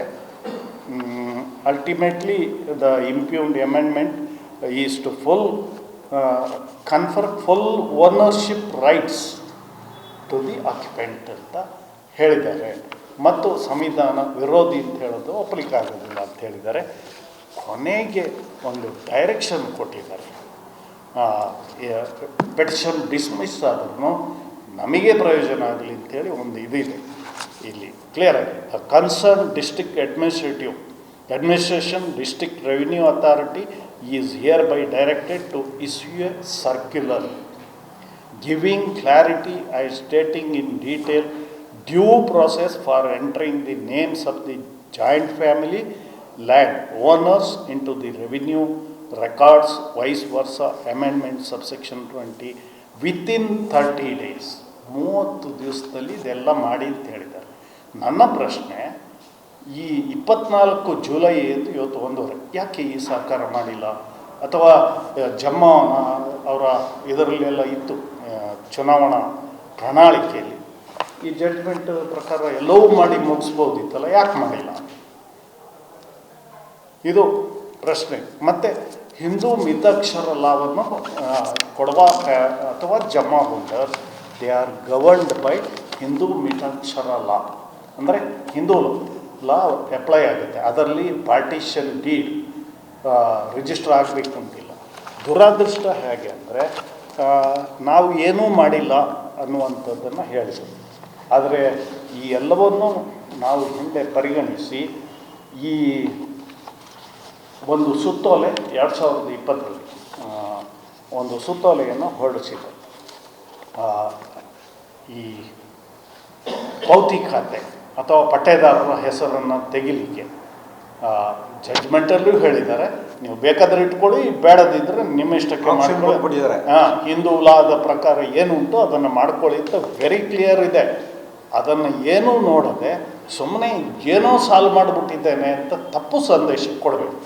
ಈ ಪೌತಿ ಖಾತೆದಾರರ ಬದಲಾವಣೆಗೆ ಕಂಡೀಷನ್ಸ್ ಇದು 17-10 ಅದರಲ್ಲಿ ಒಂದು ಪೌತಿ ಖಾತೆ ಆಂದೋಲನ ಒಂಥರ ಪೈಲಟ್ ಪ್ರಾಜೆಕ್ಟ್ ಅಂತ ತಗೊಂಡ್ರು. ಒಂದೊಂದು ತಾಲೂಕಲ್ಲಿ, ನಮ್ಮ ಮಡಿಕೇರಿ ತಾಲೂಕಲ್ಲಿ ಬೆಂಗಳೂರಲ್ಲಿ ತಗೊಂಡ್ರು, ವಿರಾಜಪೇಟೆ ತಾಲೂಕಲ್ಲಿ ಕೊಂಡಗಿರಿಯಿಂದ ಆಚೆ ಕಣ್ಣಂಗಾಲ ತಗೊಂಡ್ರು, ಸೋಮಾರಪೇಟೆಯಲ್ಲೂ ಒಂದು ತಗೊಂಡ್ರು. ಆಗ ಎಲ್ಲ ಒಂದೊಂದೇ ತಾಲೂಕಿತ್ತು. ತೆಕ್ಕೊಂಡು ಪ್ರಾರಂಭವೂ ಆಗಿತ್ತು, ಮಾಡ್ತಾನೂ ಇದ್ದರು. ನಮ್ಮ ಸರ್ಕಾರದ ಕಾಲದಲ್ಲಿ ಭಾಳ ಕ್ಲಿಯರಾಗಿ ಹೇಳಿದ್ದಾರೆ. ಗ್ರಾಮ ಲೆಕ್ಕಿಗರು ಮರಣ ಹೊಂದಿದ ಖಾತೆದಾರ ವಿವರ ಈ ಕೆಳಗಿನ ಒಂದು ಮರಣ ನೋಂದಣಿ ರಿಜಿಸ್ಟರ್, ಪರಿಹಾರ ತಂತ್ರಾಂಶ ಅದು ಹಾಕಿದ್ದಾರೆ, ಮರಣ ಪ್ರಮಾಣ ಪತ್ರ ಇದು ಲಭ್ಯ ಇಲ್ಲದೆ ಹೋದರೆ ಕುಟುಂಬದ ಮಾಹಿತಿ ಫ್ಯಾಮಿಲಿ ಹೆರಿಡಿಟರಿ ಅದು ತಗೊಳ್ಬೋದು, ಅಥವಾ ಆಧಾರ್ ಇದು ಪಡಿತರ ಚೀಟಿ ಪರಿಶೀಲಿಸಿಕೊಂಡು ಗ್ರಾಮ ಲೆಕ್ಕಿಗರು ಅದನ್ನೂ ಮಾಡ್ಬೋದು. ಹೀಗೆ ಅಥವಾ ಅಫಿಡವಿಟ್. ಈಗ ಕೆಲವ್ರದ್ದೆಲ್ಲ ಪಟ್ಟೇದಾರದ್ದು ಡೆತ್ ಇದು ಡೆತ್ ಸರ್ಟಿಫಿಕೇಟೇ ಇಲ್ಲ, ಆಗ ಒಂದು ಪ್ರಮಾಣ ಪತ್ರ ಹಾಕಿ ಅಂತ ಕೊಟ್ಟಿದೆ. ನಮ್ಮ ಸರ್ಕಾರ ಏನೂ ಮಾಡಿಲ್ಲ ಅಂತ ಹೇಳೋದಕ್ಕೆ ಈ ಸುತ್ತೋಲೆ ಭಾಳ ಕ್ಲಿಯರ್ ಆಗಿದೆ. ಸುತ್ತೋಲೆಯನ್ನು ಕೊಟ್ಟಿದ್ದಾರೆ. ಆ ಡೇಟಾ 17-10-2020 ಕೊಟ್ಟ ಸುತ್ತೋಲೆ ಯಾಕೆ ಜಾರಿಗೆ ತರಲಿಲ್ಲ? ನಾವು ಸ್ಟಾರ್ಟ್ ಮಾಡಿತ್ತು, it is continuously going on. ಯಾಕೆ ನಿಲ್ಲಿಸಿದ್ರಿ? ಆ ನಿಲ್ಸಲಿಕ್ಕೆ ಇವ್ರದ್ದು ಏನಂದರೆ, ಇವರ ಗ್ಯಾರಂಟಿಗೆ ಬೇಕಾಗಿ ಒಂದು ಸುತ್ತೋಲೆಯನ್ನು ಹೊರಡಿಸಿದ್ರು. ಸುತ್ತೋಲೆ 31/1/2024. ಯಾಕೆ ನಿಂತು ಹೋಗಿದೆ ಕೊಡಗಿನಲ್ಲಿ ಈ ಪೌತಿ ಪಟ್ಟೇದಾರರ ಹೆಸರು ಎಲ್ಲ ತೆಗೆಯುವಂಥದ್ದು ಅಂದರೆ, ಅವರೊಂದು ಸುತ್ತೋಲೆ ರಾಜ್ಯದ ಎಲ್ಲ ಜಿಲ್ಲಾಧಿಕಾರಿಗಳು ವಿಭಾಗ ಪತ್ರಗಳು ನೋಂದಾಯಿತವಾಗಿದ್ದಲ್ಲಿ ಮಾತ್ರ ಮ್ಯೂಟೇಷನ್ ಮಾಡಬೇಕು ಅಂಥೇಳಿ ಇಲ್ಲಿ ಹಾಕಿದ್ದಾರೆ. ಮೇಲ್ಕಂಡ ವಿಷಯಕ್ಕೆ ಸಂಬಂಧಿಸಿದ ಪ್ರಸ್ತುತ ನೋಂದಾಯಿತವಲ್ಲದ ವಿಭಾಗ ಪತ್ರಗಳಿಗೂ ಕೂಡ ಅರ್ಜಿ ಸ್ವೀಕರಿಸಿ ಮ್ಯೂಟೇಷನ್ ಮಾಡುತ್ತಿರುವುದು ಕಂಡಿದೆ. ಆದರೆ ಈ ವಿವಾದಾಸ್ಪದ ಪ್ರಕರಣಗಳು ಹೆಚ್ಚುತ್ತಿರುವುದು ಕಂಡುಬಂದಿದೆ. ಯಾರಾದರೂ ಅನ್ರಿಜಿಸ್ಟರ್ ಕೊಟ್ಟರೆ ಇವರಿಗೆ ವಿವಾದ ಜಾಸ್ತಿ ಆಯಿತು ಅಂತ ಹೇಳ್ತಾರೆ. ರಿಜಿಸ್ಟರ್ಡ್ ಆದರೆ ಆಗಲ್ವಾ? ಎಂಥ ಕಂಡುಬಂದಿತ್ತು. ಇದರಿಂದ ವಹಿವಾಟಿನ ವಿಶ್ವಾಸಾರ್ಹತೆಯನ್ನು ಪರಿಶೀಲಿಸಲು ಅಲ್ಲದೆ ನೋಂದಣಿ ಕಾಯ್ದೆ ಕಲಂ 17(1)B ಅಂತೆ ನೋಂದಣಿ ಆಗದೇ ಇರುವುದರಿಂದ ನೋಂದಣಿ ಶುಲ್ಕ ಪಾವತಿಯಾಗದೆ ಸರ್ಕಾರಕ್ಕೆ ಆರ್ಥಿಕ ನಷ್ಟ. ಅವರ ಗ್ಯಾರಂಟಿಗೆ ದುಡ್ಡಿಲ್ಲ ಅಂತ ಅಷ್ಟೇ. ಇದರ ಸರ್ಕಾರ ಮಾಡಿರೋದು ಈ ಸರ್ಕಾರ 24ರಲ್ಲಿ ಮಾಡಿಲ್ಲ. ಆದ್ದರಿಂದ ವಿವಾದಗಳನ್ನು ತಪ್ಪಿಸಲು ಸರ್ಕಾರದ ಆದಾಯ ನಷ್ಟದ ಹಿತಾಸಕ್ತಿ ವಹಿವಾಟಿನ ವಿಶ್ವಾಸ ನೋಂದಣಿ ಕಾಯ್ದೆ ಕಾನೂನು ನಿಬಂಧನೆ ಕ್ರಮ ವಹಿಸುವಂತೆ ಸೂಚನೆ ನೀಡಿದೆ. ಇಷ್ಟು ಮಾತ್ರ ಹೇಳಿದೆ. ಏನಿದ್ರ ಅರ್ಥ? ಈ ಸುತ್ತೋಲೆಯನ್ನು ಯಾಕೆ ಇದೇನಾದರೂ ವಾಪಸ್ ಪಡೆದಿದ್ದರೆ ಈ ಜಡ್ಜ್ಮೆಂಟ್ ಈಗೇನು ನಾನು ಓದಿದೆ ಅದರಲ್ಲಿ very clear. Kodava or jama holder they are all governed by Hindu Mitakshara law. Hindu law applied under section 56 Hindu law. ಅದರಲ್ಲಿ ಬಹಳ ಕ್ಲಿಯರ್ ಇದೆ. ಎ ಪಾರ್ಟಿಷನ್ ಕುಟುಂಬದ ಮಧ್ಯೆ ನೀಡ್ ನಾಟ್ ಬಿ ರಿಜಿಸ್ಟರ್ಡ್. ಎಷ್ಟರ ಮಟ್ಟಿಗೆ ಅಂದರೆ ಬಾಯಿ ಮಾತಲ್ಲಿ ಹಿಂದೆ ಎಲ್ಲ ನಡೆದಿದೆ. ಈಗ ನಂದೆಲ್ಲ ತೆಗೆದು ನೋಡಿದ್ರೆ ಅಷ್ಟೇ, ನಿಮಗೆ ಆಗದ್ದೇ ಈಗತ್ತೆ. That is also admissible. Hindu ಲಾದಲ್ಲಿ ಇದೆ. ಇಷ್ಟು ಇದ್ದು ಏನೂ ಆಗಿಲ್ಲ ಈಗ ಶಾಶ್ವತ ಪರಿಹಾರ ಅಂತ ಹೇಳೋದು ಬೇಡ. ಹಿಂದೆ ನಾವು ಏನು ಮಾಡಿದ್ದು ಅಥವಾ ಈ ಜಡ್ಜ್ಮೆಂಟಲ್ಲಿ ಏನು ಕೊಟ್ಟಿದ್ದಾರೆ ವಿತಿನ್ 30 ಡೇಸ್ ಇದನ್ನು ಮಾಡಿ ಅಂತ ಏನು ಕೊಟ್ಟಿದ್ದಾರೆ ಅದನ್ನು ಇಂಪ್ಲಿಮೆಂಟ್ ಮಾಡೋದು ಬಿಟ್ಟು ಇವರು ತಿದ್ದುಪಡಿ ಇವತ್ತು ತಂದಿದ್ದಾರೆ. ನಾನು ತಿದ್ದುಪಡಿ ಬಗ್ಗೆ ಅದು ಸರಿಯಲ್ಲ, ಅವರ ಪ್ರಯತ್ನದ ಬಗ್ಗೆ ನಾನೇನು ಟೀಕೆ ಮಾಡಲ್ಲ. ಅವರ ಪ್ರಯತ್ನ ಅವರ ರೀತಿಯಲ್ಲಿ ಮಾಡಿದ್ದಾರೆ. ಅದು ಏನೇ ಇರಲಿ, ಆ ತಿದ್ದುಪಡಿ ಮೊದಲೊಂದು ತಿದ್ದುಪಡಿ ತಂದಿತ್ತು.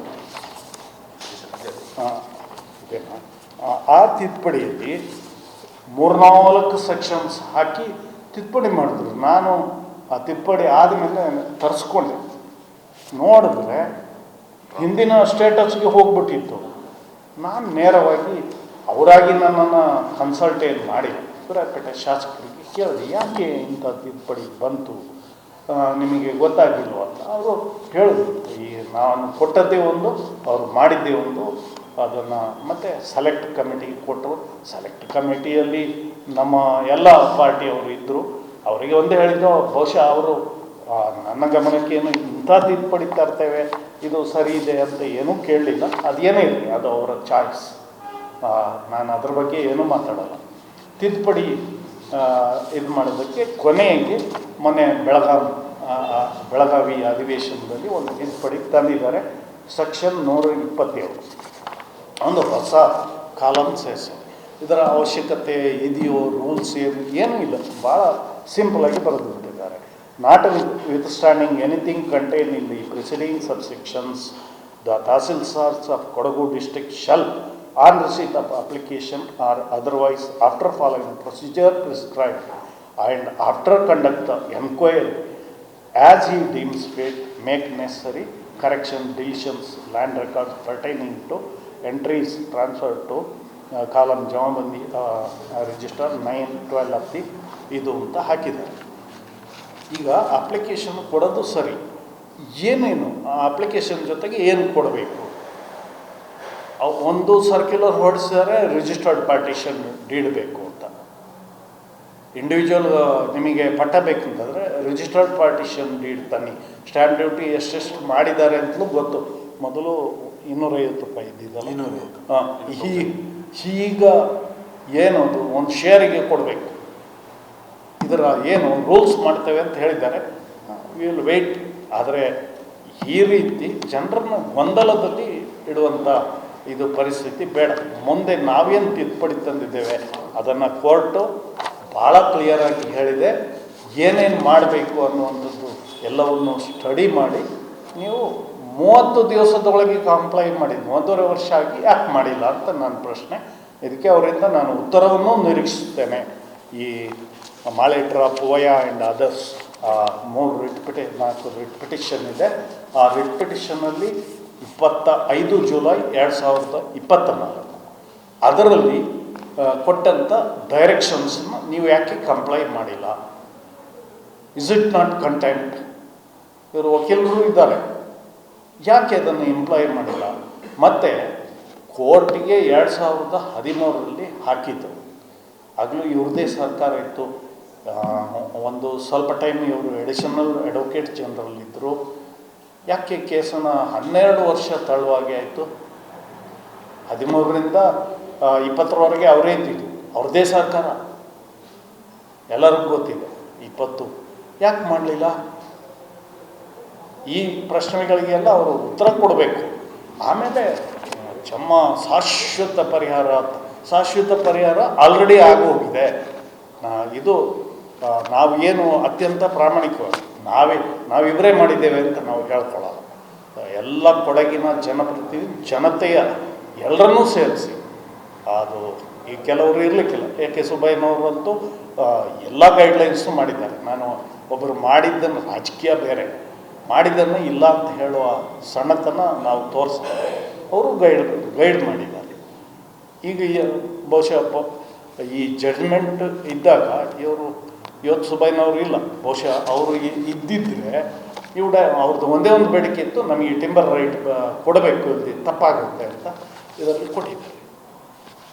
ಇಂಪ್ಲಿಮೆಂಟ್ ಮಾಡಿ, ಅದು ಬಿಟ್ಟು ಸುಮ್ಮನೆ ಅದು ಭೌತಿಕತೆಗೂ ನಮ್ಮ ಸರ್ಕ್ಯುಲರ್ ಆಲ್ರೆಡಿ ಎಕ್ಸಿಸ್ಟಿಂಗ್ ಇದೆ, ಅದನ್ನು ಫಾಲೋ ಮಾಡೋಕ್ಕೆ ನಿಮಗೇನು ತೊಂದರೆ ಆಗಿತ್ತು ಅಂತ ಅಷ್ಟೇ. ನಾನು ಬೇರೆ ಏನು ಕೇಳೋದಿಲ್ಲ. ಹಾಗಾಗಿ ಇವತ್ತು ಸಮಸ್ಯೆ ಏನಿದೆ, ಆ ಚಕ್ಕೇರ ಪೋಯ ಕೇಸಲ್ಲಿ ಏನು ಡಿಫೆಕ್ಟ್ ಇದೆ, ಚಕ್ಕೇರ ಪೋಯ ಕೇಸ್ ಹೋಲ್ಡರ್ಸ್ಗೆ ಅಥಾರಿಟಿ ಅಲ್ಲ, ಅದರಲ್ಲಿ ನೀವು ಓನರೇ ಅಲ್ಲ ಅಂತ ಹೇಳಿಬಿಟ್ಟಿದ್ದಾರೆ. ಹಾಗಾಗಿ ಅದು ಎಲ್ಲವನ್ನು ಓವರ್ಕಮ್ ಮಾಡಿ ನಾವು ತಿದ್ದುಪಡಿ 2011ರಲ್ಲಿ ತಂದಿದ್ದೇವೆ. ಅದನ್ನು ಈ ಜಡ್ಜ್ಮೆಂಟ್ ಪ್ರಕಾರ ಇಂಪ್ಲಿಮೆಂಟ್ ಮಾಡಬೇಕು ಅಂಥೇಳಿ ಜಿಲ್ಲಾಧಿಕಾರಿಗಳೇ ಇರ್ಬೋದು, ನಾನು ಇಬ್ಬರು ಶಾಸಕರಲ್ಲಿ ಈ ಜಡ್ಜ್ಮೆಂಟಲ್ಲಿ ಏನಿದೆ ಅದನ್ನು ಇಂಪ್ಲಿಮೆಂಟ್ ಮಾಡಲಿಕ್ಕೆ ಕಂದಾಯ ಸಚಿವರಿಗೆ ಒತ್ತಡವನ್ನು ಹಾಕಬೇಕು. ಅವರಿಗೆ ಅಲ್ಲಿ ಇಲ್ಲಿ ಕೊರತೆಗಳು ಇರ್ಬೋದು. ಮತ್ತು ಇನ್ನೊಂದು ಇಲ್ಲಿ ರಾಂಗ್ ನೋಷನ್ ಇನ್ನೊಂದು, ಅದು ಒಂದನ್ನು ಹೇಳಿ ಮುಗಿಸ್ತೀನಿ. ಈ ಜಮಾಬಂದಿ ಅಥವಾ RTC ಅದು ಟೈಟಲ್ ಡೀಡು ಅಂತ ಹೇಳುವಂಥದ್ದು ಎಲ್ಲರ ತಲೆಯಲ್ಲಿ ಅದೇ ಇರುತ್ತೆ. ಆದರೆ ಸುಪ್ರೀಂ ಕೋರ್ಟ್ ಜಡ್ಜ್ಮೆಂಟ್ ಎರಡಿದೆ, ಎರಡು ಒಂದೇ ಇದರಲ್ಲಿ.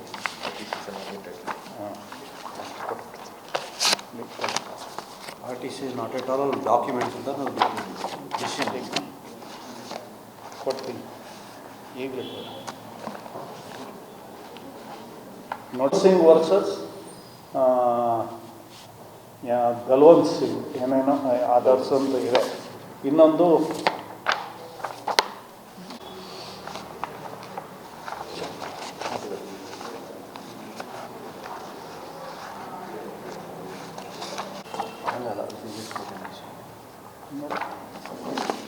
ಇನ್ನೊಂದು ಇದೆ. ಎರಡು, ಒಂದು ಜುಲೈದಿದೆ, ಇನ್ನೊಂದು ಆಗಸ್ಟಲ್ಲಿದೆ. ಇದರಲ್ಲಿ ಭಾಳ ಕ್ಲಿಯರಾಗಿ ಹೇಳಿದ್ದಾರೆ. Mutation of a property in the revenue record does not create, ಹೊಸದಾಗಿ ಹುಟ್ಟಾಕೋದು ಅಥವಾ ಇದ್ದ ಹಕ್ಕನ್ನು ತೆಗೆದು ಹಾಕೋದು, extinguish title, nor has it any presumptive value on the title.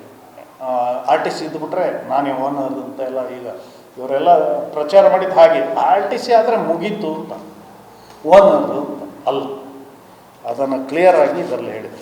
It only enables the person in whose favour mutation is ordered to pay land revenue in question.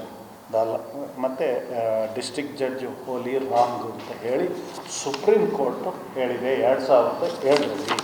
ಇನ್ನೊಂದು ಎರಡಿದೆ. ಇನ್ನೊಂದರಲ್ಲಿ ಇನ್ನೊಂದು ಸ್ವಲ್ಪ ಕ್ಲಾರಿಫಿಕೇಷನ್ ಇದೆ.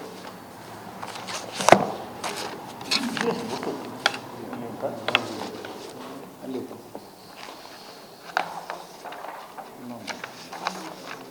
ಸ್ವಲ್ಪ ಲಾಂಗ್ ಆಯಿತು, ಪ್ರೆಸ್ ಹೇಳಬೇಕಾಯ್ತು, ಡೀಟೇಲಾಗಿ ಹೇಳ್ಬೇಕಲ್ಲ.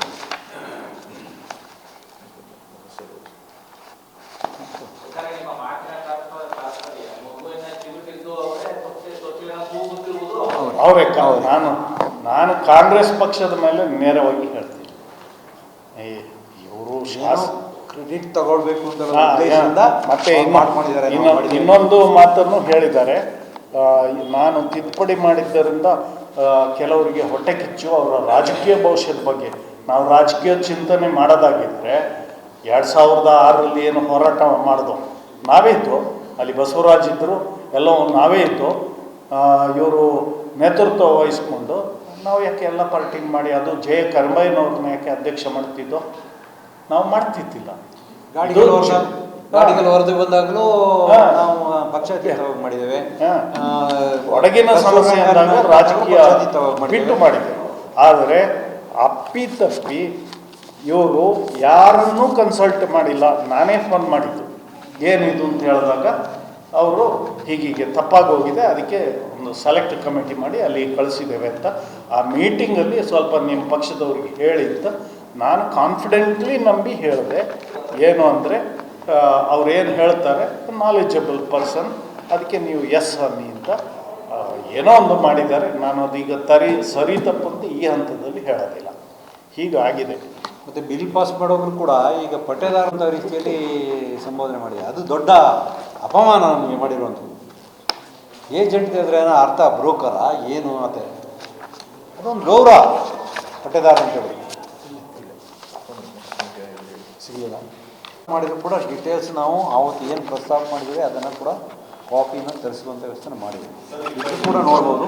ಆಗಿನ ವಿರೋಧ ಪಕ್ಷದ ನಾಯಕರಾದಂಥ ಸಿದ್ದರಾಮಯ್ಯನವರು ಕೂಡ ಇದು ಹಲವಾರು ವರ್ಷಗಳಿಂದ ಚರ್ಚೆ ಆಗ್ತದೆ, MC ನಾರಾಯಣರಾವ್ ಚರ್ಚೆ ಆಗಿದೆ, ಇದಕ್ಕೆ ಒಂದು ಮುಕ್ತಿ ಆಡಬೇಕು, ಇದಕ್ಕೆ ಸಹಕಾರ ಕೊಡಬೇಕು ಅಂತ ಹೇಳಿದ್ರೆ ಅದರ ಜೊತೆ ಜಾರ್ಜ್ ಕೂಡ ಹೇಳಿದ್ದಾರೆ. ನಾನು ಕೊಡಗಿನವನು, ನಮಗೂ ಕೂಡ ಇದರ ಬಗ್ಗೆ ಭಾಳಷ್ಟು ಕಂಪ್ಲೇಂಟ್ ಬಂದಿದೆ, ಸಿದ್ದರಾಮಯ್ಯನವರು ಕೂಡ ಹೇಳ್ತಾರೆ ಕಂಪ್ಲೇಂಟ್ ಬಂದಿದೆ, ನಾವು ಮಾಡಬೇಕು ಅಂತ ಹೇಳಿದ್ದಾರೆ. ಆದರೆ ನಮ್ಮ ಡೆಪ್ಟಿ ಲೀಡರಾದಂಥ ಇವರು ನಮ್ಮ ಜಯಚಂದ್ರ ಅವರು ಮಾತ್ರ ಇದೆಷ್ಟು ಬೇಗನೆ ಯಾಕೆ ಮಾಡಬೇಕು, ಅದು ಎಷ್ಟು ಎಕರೆಗೆ ಲಿಮಿಟ್ ಮಾಡಿದಿರಾ ಅದನ್ನು ಕೇಳಿದ್ದಾರೆ. ಅವ್ರಿಗೇನು ಅಂತ ಹೇಳಿದ್ರೆ ಈ ಜಮ್ಮ ಅಂತ ಹೇಳೋದು ಈ ಕಾಣಿ ಕುಮ್ಕಿ ಅಂತೇಳಿ ಇದೆ, ಅದೊಂದು ರೀತಿ ಪೈಸಾರಿ ಇದ್ದಾಗೆ ಅವ್ರದ್ದು ಆ ಪೈಸಾರಿ ಜಾಗ ಅಂತ ಅವರ ಚಿಂತನೆ. ಅದರ ಜೊತೆಗೆ ಪೈಸಾರಿ ಅಲ್ಲ ಅಂತ ಹೇಳೋದು ಕೂಡ ನಮ್ಮ RTCಯಲ್ಲಿ ಜಮ್ಮದ ಸಂಬಂಧಪಟ್ಟಾಗೆ ಜಮಾಮುದ್ದಿನಲ್ಲಿರುವಾಗಲೂ ಕೂಡ ನಮ್ಮ ಹೆಸರುಗಳಲ್ಲಿ ಇದೆ. ಅದರಲ್ಲಿ ಕುಮ್ಕಿಲೆಲ್ಲ ಆ ಥರ ಹೆಸರು ಅದೆಲ್ಲ ಇಲ್ಲ. ಅವರು ಜಸ್ಟ್ ಒತ್ತುವರಿ ಮಾಡ್ಕೊಂಡಂಥ ಪರಿಸ್ಥಿತಿಯಲ್ಲಿ ಹೋದರು. ಹಾಗಾಗಿ ಆ ವಿಧಾನಸಭೆಯಲ್ಲಿ ಚರ್ಚೆ ಮಾಡಿದ್ರು ಕೂಡ ಕಾಪಿ ಇದೆ, ಅದನ್ನು ಕೂಡ ನಿಮಗೆ ಕೊಡ್ತೇವೆ ನಾವು ಏನು ಮಾಡಿದ್ದೇವೆ ಅಂತ. ಹಾಗಾಗಿ ಇವತ್ತು ಜಮನ ನಾವೇ ಮಾಡಿಬಿಟ್ಟಿದ್ವಿ ಅಂತ ಹೇಳುವಂಥ ಒಂದು ಫೋಕಸ್ ಮಾಡುವಂಥದ್ದು, ಒಂದು ಪಬ್ಲಿಸಿಟಿ ತಗೊಳ್ಳುವಂಥದ್ದು, ಅದರಲ್ಲಿ ಒಂದು ರಾಜಕಾರಣವನ್ನು ಮಾಡುವಂಥ ವ್ಯವಸ್ಥೆ ಆಗಿದೆ ಅಂತ ಹೇಳಿಕ್ಕೆ ಇಚ್ಛೆಪಡ್ತೇನೆ. 100ಕ್ಕೆ 95% ನಾವು ಮಾಡಿದ್ದೇವೆ. ಇನ್ನೀಗೇನು ರೂಲ್ಸಲ್ಲಿ ಈ ಪಟ್ಟದಾರರನ್ನು ತೆಗಿತಾರಾ ಇಲ್ವಾ ಅಂತ ಹೇಳೋದನ್ನು ಕೂಡ ನಾವು ನೋಡಬೇಕಾಗ್ತದೆ. ಅದು ಈ ಅವರೇನು 43 ಜನ ಚಾಲೆಂಜ್ ಮಾಡಿದ್ರು, ಅದರಲ್ಲಿ ಭಾಳ ಕ್ಲಿಯರ್ ಹೇಳಿದ್ದಾರೆ, ಡೈರೆಕ್ಷನ್ ಕೊಟ್ಟಿದ್ದಾರೆ 30 ಡೇಸ್. ಯಾರಿಗೆ ಪಟ್ಟೆದಾರ ಇದ್ದುಕೊಂಡು ಜಾಯಿಂಟ್ ಫ್ಯಾಮಿಲಿ ಇರಬೇಕು ನೀವು ಇದ್ಕೊಳ್ಳಿ, ಯಾರಿಗೆ ಇಂಡಿವಿಜುವಲ್ ಪಟ್ಟೆ ಬೇಕು, ಹಿಂದೂ ಸಕ್ಸೆಷನ್ ಆ್ಯಕ್ಟ್ 56 ಪ್ರಕಾರ ನೀವು ಪಾರ್ಟಿಷನ್ ಮಾಡಿಕೊಂಡು ಕೊಡಿ, ಅದನ್ನು ಕಂಪ್ಲೈ ಮಾಡಬೇಕು ಅಂತ ಕೊಟ್ಟಿದ್ದಾರೆ. ಹಾಗಾಗಿ ಇಲ್ಲಿ ಇವರು ಈಗ ಪಟ್ಟೇದಾರನ ತೆಗೆಯೋದು ಇದು ಮಾಡೋದು ಆ ಜಡ್ಜ್ಮೆಂಟಲ್ಲೇ ಇದೆ, ಎಲ್ಲವೂ ಇದೆ, ಅಲ್ಲಿ ಯಾವುದೂ ಬಾಕಿ ಮಾಡಿಲ್ಲ. ಆಪ್ಷನ್ ಕ್ಲಿಯರ್ ಕೊಟ್ಟಿದ್ದಾರೆ. ಯಾರಿಗೆ ಒಟ್ಟು ಕುಟುಂಬ ಪಟ್ಟೇದಾರಿಕೆ ಅಂತ ಹೇಳ್ಕೊಂಡು ಇರಬೇಕಾದ್ರೆ ಇದ್ಕೊಳ್ಳಿ.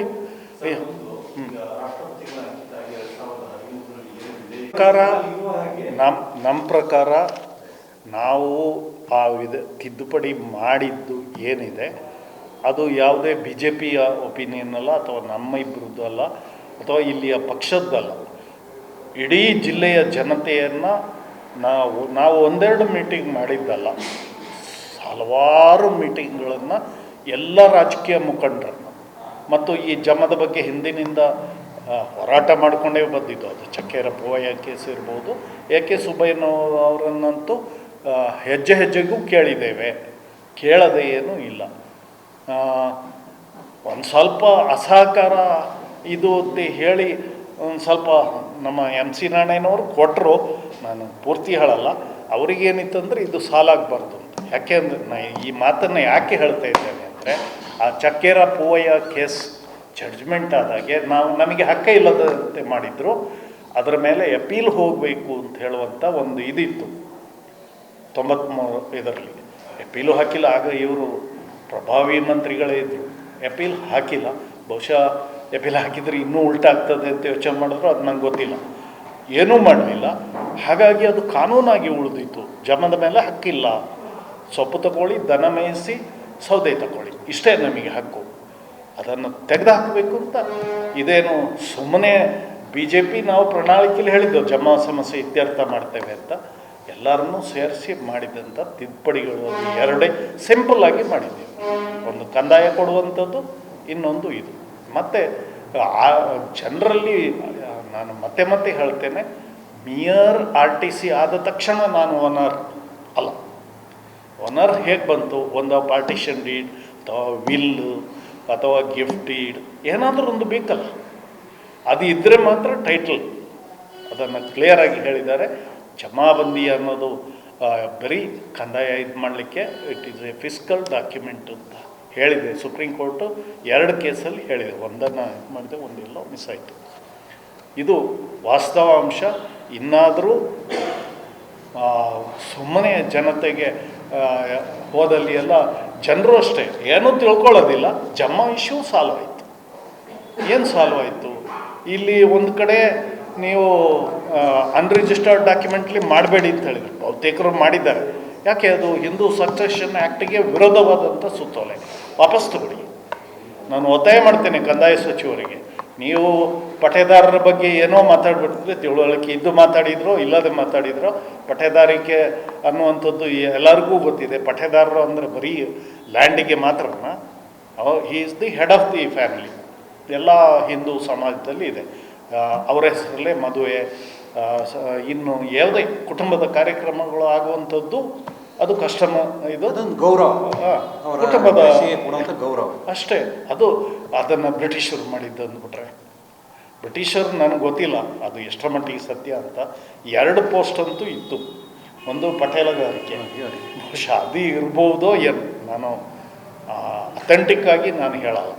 ಇನ್ನೊಂದು ಈ ಶಾನ್ಭೋಗ್, ನಮ್ಮ ಹಳ್ಳಿ ಭಾಷೆಯಲ್ಲಿ ಶಾನ್ ಬಾಯಿ ಅಂತ ಹೇಳ್ತಿದ್ರು. ಅಲ್ಲಲ್ಲಿ ಊರುಗಳಲ್ಲಿ ಇದ್ದಾರೆ. ಅದು 2 ಬ್ರಿಟಿಷರು ಯಾಕಾಗಿ ಅದನ್ನು ಮಾಡಿಕೊಂಡ್ರು ಅಂತ ಎಲ್ಲರಿಗೂ ಗೊತ್ತಿರುವಂಥದ್ದು. ಶಾನ್ಭೋಗ್ರು ಅಂತ ಹೇಳೋದು ನಮ್ಮ ಟಿಪ್ಪು ಅವರ ಸಂದರ್ಭದಲ್ಲಿ ಆಗಿದ್ದು ಅಂತ ನನಗೆ ಇರೋದಿಲ್ಲ. ಯಾಕೆಂದರೆ ಅವರ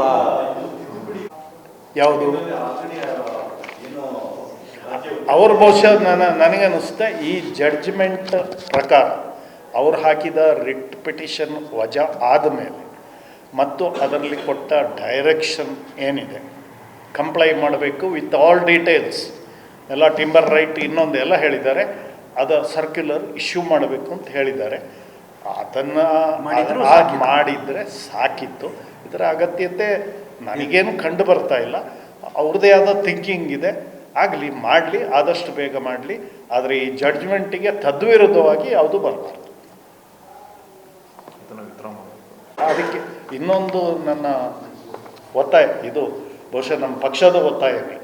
ಈ ಸುತ್ತೋಲೆ ಏನು ಹೊರಡಿಸಿದ್ದಾರೆ 31/1/2024 ಮ್ಯುಟೇಷನ್ ಅಂದರೆ RTC ಮಾಡುವಂಥದ್ದೆಲ್ಲ ಅನ್ರಿಜಿಸ್ಟರ್ಡ್ ಡಾಕ್ಯುಮೆಂಟ್ಸ್ ಮೇಲೆ ಮಾಡಬಾರ್ದು, ಸರ್ಕಾರಕ್ಕೆ ನಷ್ಟ ಆಗುತ್ತೆ, ರಿಜಿಸ್ಟ್ರೇಷನ್ ಆ್ಯಕ್ಟ್ ವೈಲೇಷನ್, ಅದೆಲ್ಲ ಬೇಡ. ಹಿಂದೂ ಸಕ್ಸೆಷನ್ ಆ್ಯಕ್ಟ್ ಪ್ರಕಾರ 56 ಸೆಕ್ಷನ್ 56ರ ಪ್ರಕಾರ ನಾವು ಕೊಡಗಿನವರು, ಅದು ಕೊಡವ ಕಮ್ಯುನಿಟಿ ಇರ್ಬೋದು, ಇತರರು ಅಥವಾ ಹಿಂದೂಗಳು ಎಲ್ಲರೂ, we are governed by Hindu Mitakshara law. ಅದರ ಸೆಕ್ಷನ್ 56ರ ಪ್ರಕಾರ ಒಬ್ಬ ತಂದೆಯ ಆಸ್ತಿಗೆ ಅಥವಾ ಇನ್ಹೆರಿಟೆನ್ಸ್, ಕುಟುಂಬದ ಹೇಗೆ ಹಕ್ಕುದಾರಿಕೆ ಅಂತ ಹೇಳೋದು ಇದೆ. By birth class 1 hairs, class 2, class 3 ಹಂಗೆ ಹೋಗ್ತದೆ. ಅದನ್ನು ಅದಕ್ಕೆ ತುದುವಿರೋಧವಾದ ಈ ಸುತ್ತೋಲೆ, ಇದನ್ನು ತಕ್ಷಣ ವಾಪಸ್ ಪಡಿಬೇಕು. ಇಲ್ಲದೆ ಹೋದರೆ ಇದು ಸಾಲ್ವ್ ಆಗೋದೇ ಇಲ್ಲ. ಯಾಕೆ? ನಿಮಗೆ ಬಿಟ್ಟಿ ಭಾಗ್ಯಕ್ಕೆ ದುಡ್ಡಿಲ್ಲ ಅಂತೇಳಿ ಜನರ ಮೇಲೆ ಬರಹಾಕದ. ಈ ಬಿಟ್ಟಿ ಭಾಗ್ಯಕ್ಕಾಗಿಯೇ ಹೊಡೆಸಿದ ಸುತ್ತೋಲೆ ಅಂತ ನಂದು ನೇರವಾದ ಆಪಾದನೆ. ಸಾಕಿತ್ತು. ನಾವು ಹೇಗೆ ಹಿಂದೆ ಜಾಮ್ದಾರ್ ವಿರುದ್ಧ ಹೋರಾಟ ಮಾಡಿ ಅದು ನಿಮಗೇನಿಲ್ಲ ಸೌದೆ ತಗೊಳ್ಳಿ ಸೊಪ್ಪು, ಆ ಸುತ್ತೋಲೆಯನ್ನು BJP ಸರ್ಕಾರ ಬಂದ ತಕ್ಷಣ ವಾಪಸ್ ತೆಗೆದು ಕೊಟ್ಟ ಪ್ರಣಾಳಿಕೆಯಂತೆ ಅದನ್ನೇ ಮಾಡಿ ಇದ್ದರೆ ಸಾಕಿತ್ತು. ಆ ಜಡ್ಜ್ಮೆಂಟನ್ನು ಇಂಪ್ಲಿಮೆಂಟ್ ಮಾಡಿದ್ರು. 1.5 ವರ್ಷ ಬಾಯಿ ಮುಚ್ಚಿಕೊಂಡು ಕೂತ್ಕೊಂಡು ಬಹುಶಃ ಆ ಜಡ್ಜ್ಮೆಂಟನ್ನಾದರೂ ನೋಡಿದಾರೋ ಇಲ್ವೋ ಗೊತ್ತಿಲ್ಲ ನನಗೆ. ಭೇಟಿ ಭಾಗ್ಯಕ್ಕೆ ಅವರಿಗೆ ಸಂಪನ್ಮೂಲಕ್ಕೋಸ್ಕರವಾಗಿ ಈ ರೀತಿಯ ಸ್ಟ್ರಾಟಜಿಯನ್ನು ಮಾಡಿದ್ದಾರೆ. ಅದರಲ್ಲೂ ಕೂಡ ಇವತ್ತು ನಮ್ಮ ಲ್ಯಾಂಡ್ ವ್ಯಾಲ್ಯೂ ಏನಿದೆ ಅದನ್ನು ಕೂಡ ಎಲ್ಲ ಅನೈಸ್ ಮಾಡುವಂಥ ಕೆಲಸವನ್ನು ಮಾಡಿದ್ದೇವೆ. ಈಗ ಎಕ್ಸಾಂಪಲ್ ಕುಂಬೂರಲ್ಲಿ ಭಾಳ ಮುಂದೆ ಇದ್ದದ್ದು 3 ಲಕ್ಷ ಇತ್ತು, ಈಗ ಅದನ್ನು 7 ಲಕ್ಷಕ್ಕೆ ಏರಿಸುವಂಥ ವ್ಯವಸ್ಥೆ ಮಾಡಿದ್ದಾರೆ. ಅದರ ಜೊತೆಗೆ ಸ್ಟ್ಯಾಂಪ್ ಡ್ಯೂಟಿ ಇರ್ಬೋದು, ರಿಜಿಸ್ಟ್ರೇಷನ್ ಚಾರ್ಜಸ್ ಇರ್ಬೋದು, ಇದನ್ನೆಲ್ಲೂ ಹೈಕ್ ಮಾಡುವಂಥ ಕೆಲಸವನ್ನು ಮಾಡಿದ್ದಾರೆ. ಇದೆಲ್ಲವೂ ಕೂಡ ಮಾಡಿರೋದು ಅವರ ಹಣ ಇಲ್ಲ ಅಂತ ಹೇಳೋ ಉದ್ದೇಶಕ್ಕೆ, ಹಣ ಗಳಿಸಲಿಕ್ಕೆ ಈ ರೀತಿ ರೈತರ ಮೇಲೆ ಬರೆಯನ್ನು ಬೆಳೆಯುವಂಥ ಕೆಲಸವನ್ನು ಕೂಡ ಮಾಡಿದ್ದಾರೆ. 2013ರಲ್ಲಿ ನಮ್ಮ ಸರ್ಕಾರ 2 ಉಪಕಲಂ 20 ಭೂ ಕಂದಾಯ ಕಾಯ್ದೆ ಕಲಂ 80ಕ್ಕೆ ತಿದ್ದುಪಡಿ ತಂದಿದ್ದನ್ನು ಬ್ರಿಗೇಡಿಯರ್ ಮಾಲೇಟಿರ ಏರಿಯಾವೆ ಕೇಸ್ನಲ್ಲಿ ಅಪೆಲ್ಡ್ ಮಾಡಿದ್ದಾರೆ. ಸೊ ಆ ಕೇಸ್ನಲ್ಲಿ ಸರ್ ಹೇಳಿದಾಗೆ ಈ ಡಿಫರೆನ್ಸ್ ಇಲ್ಲ. ಕಂದಾಯಕ್ಕೆ ಬಂದ ಜಾಗವು ಕಂದಾಯಕ್ಕೆ ಬಾರದ ಜಾಗವು ಎರಡಕ್ಕೂ ಓನರ್ಶಿಪ್ ಕೊಟ್ಟಿದ್ದಾರೆ, ಮರಕ್ಕೂ ರೈಟ್ ಎಲ್ಲ ಕೊಟ್ಟಿದ್ದಾರೆ. ಸೊ ಅದನ್ನು 30 ಡೇಸ್ ಒಳಗೆ ಇಂಪ್ಲಿಮೆಂಟ್ ಮಾಡಿದರೆ ಸಾಕಿತ್ತು. ಒಂದು.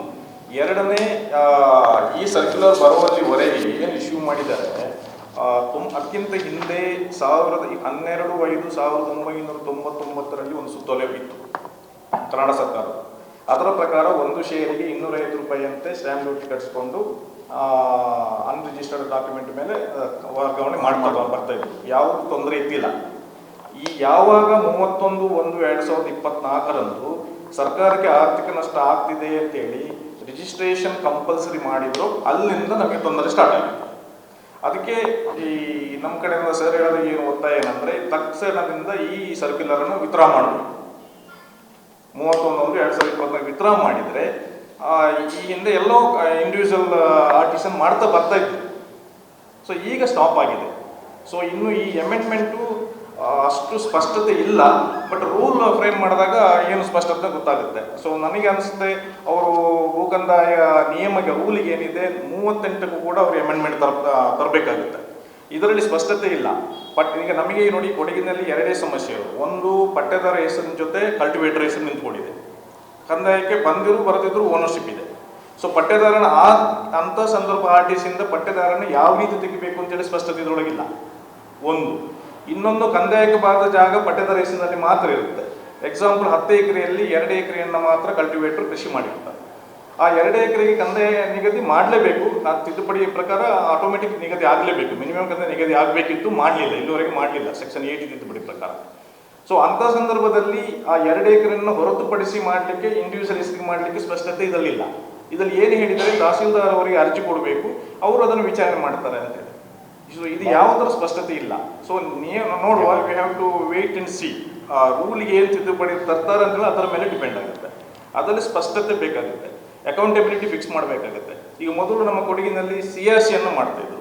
ಎಲ್ಲಿಯೂ ಕೂಡ ಅದು ಏನೋ ಸೋಮಪೇಟೆಯಲ್ಲಿ ಕೆಲವು ತಾಸರು ಫೇಕ್ CRC ಇಶ್ಯೂ ಮಾಡಿದ ಹೊರತು ಈ ನಿಜವಾಗಲೂ ವಿಲೇಜ್ ಅಕೌಂಟೆಂಟ್ಗಳು, ಈಗ VAO ಅವರು ಸ್ಥಳಕ್ಕೆ ಹೋಗಿ ಸ್ಥಳದಲ್ಲಿ ಅದನ್ನು ಕನ್ಫರ್ಮ್ ಮಾಡಿಕೊಂಡು ನಂತರ ಕಂದಾಯ ನಿಗದಿ ಮಾಡೋದು ಅಥವಾ ವರ್ಗ ಮಾಡಿದರೆ ಎಲ್ಲಿಯೂ ಕೂಡ ತೊಂದರೆ ಇಲ್ಲ.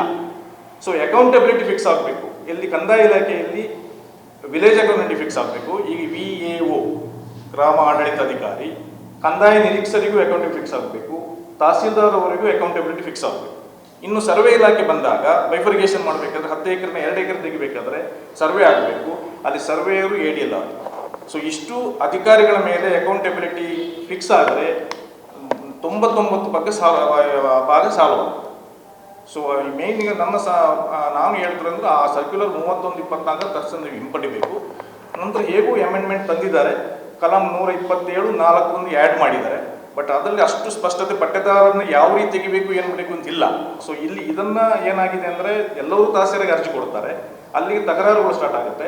ಅಲ್ಲಿಗೆ ಇನ್ನು ಡಿಸ್ಪ್ಯೂಟ್ಗಳು ಜಾಸ್ತಿ ಆಗೋದಲ್ಲದೆ ಅದು ಕಡಿಮೆ ಆಗೋದಿಲ್ಲ. ಮೊದಲು ಫೈನಲ್ ಏನಾಗುತ್ತೆ, ಇದು ಕರಪ್ಷನ್ಗೂ ಇನ್ನು ದಾರಿ ಮಾಡಿಕೊಟ್ಟಾಗ. ಹಾಗಾಗಿ ಇದಕ್ಕೆ ಸ್ಪಷ್ಟವಾಗಿ ನನ್ನ ಪ್ರಕಾರ ರೂಲ್ 38ರಲ್ಲಿ ಚಾಪ್ಟರ್ 8 ರೂಲ್ 38ರಲ್ಲಿ ಇದೆ, stages of record of rights ನಲ್ಲಿ. ಅದಕ್ಕೆ ಏನಾದರೂ ಇನ್ನೊಂದು 4 ಸ್ಟೇಜ್ಗೆ ಇನ್ನೊಂದು ಸ್ಟೇಜ್ ಏನಾದ್ರು ಸೇರಿಸಿದಲ್ಲಿ ಅವಾಗ ಸ್ಪಷ್ಟತೆ ಕೊಟ್ಟಲ್ಲಿ ಸಾವು ಆಗಬಹುದು ಅಂತ ಹೇಳುವಂತ ಒಂದು ವಿಶ್ವಾಸ ವ್ಯಕ್ತ. ತಹಸೀಲ್ದಾರರಿಗೆ ಅಪ್ಲಿಕೇಶನ್ ಕೊಡಬೇಕು ಅಂತೇಳಿ ಆ ತಹಸೀಲ್ದಾರರು ವಿಚಾರಣೆ ಮಾಡಬೇಕು ಅಂತಂದ್ರೆ ಅರ್ಥ ಏನು? ಹೇಗೇನು ಕೇಸ್ ಹೌದು ಇದ್ದಾಗ ಅವ್ರು ಕ್ಲಿಯರ್ ಮಾಡಬೇಕು, ಆಪೋಸಿಟ್ ಪಾರ್ಟಿ ಇನ್ನೊಂದ್ಸತಿ anything content in the present subsection shell on receipt of N application R otherwise after following procedure prescribed. ಯಾವ ಪ್ರೊಸೀಜರ್ ಮಾಡಬೇಕು, ನಮಗೆ ಪಠ್ಯದರ್ತಿಗಳಿಗೆ ಯಾವ ಪ್ರೊಸೀಜರ್ ಮಾಡಬೇಕು, ಅದಕ್ಕೆ ರೂಲ್ ಫ್ರೇಮ್ ಆಗಬೇಕು ಯಾವುದು ಅಂತ ಹೇಳಿ.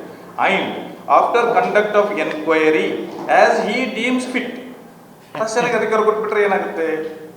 ಇದು ಇನ್ನೊಂದು ಸತಿ ಕರಪ್ಷನ್ಗೆ ದಾರಿ ಮಾಡಿ ಕೊಟ್ಟಾಗುತ್ತೆ. ಈಗಾಗಲೇ ಮಿತಿಮೀರಿ ಹೋಗಿದೆ, ಮತ್ತು ಏನು ಏಜೆಂಟ್ಗಳು ಮಿತಿಮೀರಿ ಹೋಗಿದ್ದಾರೆ. ಅದರಿಂದ ಇಷ್ಟೆಲ್ಲ ಗೊಂದಲ ಉಂಟಾದದ್ದು. ಕೆಲವರು ಏನು ಮಾಡಿದ್ರು, ಈ ಹಳೆಯ ಎಕ್ಸಿಸ್ಟಿಂಗ್ ಸರ್ಕ್ಯುಲರ್ ಏನಿತ್ತು, ಅನ್ರಿಜಿಸ್ಟರ್ಡ್ 250 ರೂಪಾಯಿ ಕಟ್ಸ್ಕೊಂಡು ಮಾಡ್ಬೋದು ಅಂತ ಏನಿತ್ತು, ಅದನ್ನು ಕೆಲವರು ಮಿಸ್ಯೂಸ್ ಮಾಡ್ಕೊಂಡಿದ್ದಾರೆ. ಮಿಸ್ಯೂಸ್ ಮಾಡಲಿಕ್ಕೆ ಕಾರಣ ಕರಪ್ಷನ್ ಇದ್ದಿದ್ದಕ್ಕೆ ಕಾರಣ ಆಗಿದೆ. ಅದನ್ನೇ ನಾನು ಅವಾಗಲೇ ಹೇಳಿದ್ದು, VAO ವಿಲೇಜ್ ಅಕೌಂಟೆಂಟ್ಗಳು ಸ್ಥಳಕ್ಕೆ ಹೋಗಿ ARC ಮಾಡೋಕ್ಕೆ ಖುದ್ದು ಪರಿಶೀಲನೆ ಮಾಡಿ ಬರ್ತಿದ್ದಾರಲ್ಲ, ಅವಾಗ ಮಾಡಿ ಬಂದಿದ್ದಲ್ಲಿ ಈ ಸಮಸ್ಯೆ ಯಾವುದು ನಮಗೆ ಉಂಟಾಗ್ತಿತ್ತು. ಆ ವಿಲೇಜ್ ಅಕೌಂಟೆಂಟ್ಗಳಿಗೆ ಒಬ್ಬ ಗ್ರಾಮ ಸಹಾಯಕರು ಅಂತ ಇರ್ತಾರೆ, ಅವರಿಗೆ ಅಲ್ಲಿ ಲೋಕಲ್ ಗೊತ್ತಿರುತ್ತೆ. ಸೊ ಯಾರ ಸ್ವಾಧೀನಿದೆ, ಮನೆಯವರು ಯಾರು, ಕುಟುಂಬ ಸದಸ್ಯರು ಯಾರು ಅಂತೇಳಿ. ಸೊ ಹಾಗಾಗಿ ಈ 127(4) ಏನು ಇವಾಗ ಬಿಲ್ ಅಮೆಂಡ್ಮೆಂಟ್ ತಂದಿದ್ದಾರೆ, ನಾನು ಆಗಲೇ ಓದಿದಾಗ enquiry as it deems fit make necessary corrections or deletions in the land records pertaining to entries that were transferred from the ಕಲಂ 3 ಅಂದರೆ ಜಮಾಬಂದಿ ಕಲಂ 3, RTC ಕಲಂ 9, ಜಮಾಬಂದಿ ಕಲಂ 6, RTC ಕಲಂ 12. So of RTC and consequent entries made due to such transfer thereof to bring them in conformity with the provisions of class A and section. So clarity ಇಲ್ಲ. ಇದಕ್ಕೆ clarity ಕೊಡಬೇಕಾದ್ರೆ ಇದಲ್ಲೇ ಕೊಡ್ಬೋದಿತ್ತೇನೋ, ಅದು ಏನೋ ಅವ್ರ ಟೀಮ್ ಇದೆ, ಟೀಮ್ ಲೀಗಲ್ ಎಕ್ಸ್ಪರ್ಟ್ಸ್ಗಳು ಏನು ಮಾಡಿದ್ದಾರೆ ಗೊತ್ತಿಲ್ಲ. ಇಲ್ಲ ಅಂದ್ರೆ ರೂಲ್ಸ್ಗಳನ್ನ ಸೇರಿಸ್ಬೇಕಾಗುತ್ತೆ, ಇಲ್ಲ ಅಂದರೆ ಈ ಗೊಂದಲ ಬಗೆಹರಿಯುತ್ತೆ. ಇನ್ನೂ ಡಿಸ್ಪ್ಯೂಟ್ಗಳು ಜಾಸ್ತಿ ಆಗುತ್ತೆ, ಕಟ್ಲೆಗಳು ನ್ಯಾಯಾಲಯದಲ್ಲಿ ಜಾಸ್ತಿ ಆಗುತ್ತೆ, ಮನೆಯ ಕುಟುಂಬದಲ್ಲಿ ಮನಸ್ತಾಪಗಳು ಜಾಸ್ತಿ ಆಗುತ್ತೆ.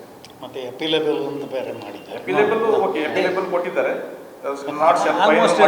Court case ಇದ್ದಾಗೇನೆ. ಸೊ ಏನು ನಮ್ಮ ಸರ್ಕಾರ ಇದ್ದಾಗ ಏನು ಅಮೆಂಡ್ಮೆಂಟ್ ಅಪೀಲ್ಡ್ ಆಗಿದೆ, ಫುಲ್ ಓನರ್ಶಿಪ್ ಬಂದಿದೆ. ಇವಾಗ ಕೊಡಗಿನಲ್ಲಿ ಕಂದಾಯ ನಿಗದಿಯಾದ ಬಾಣೆ ಅಂತ ವ್ಯತ್ಯಾಸ ಇಲ್ಲ, ಈ ಓನರ್ಶಿಪ್ ಬಂದಾಗಿದೆ ನಮಗೆ. ಈ ಕ್ವಶನ್ ಇರೋದು ಇವಾಗ ಸಿಂಗಲ್ RTC ಬರಲಿಕ್ಕೆ ಏನು ಮಾಡಬೇಕು, ಸ್ಮೂತಾಗಿ ಹೋಗ್ತಾ ಇತ್ತು. ಯಾವಾಗ ಈ ರಿಜಿಸ್ಟ್ರೇಷನ್ ಕಂಪಲ್ಸರಿ ಅಂತ ಮಾಡಿದ್ರು ಸ್ಟ್ರಕ್ ಆಯಿತು.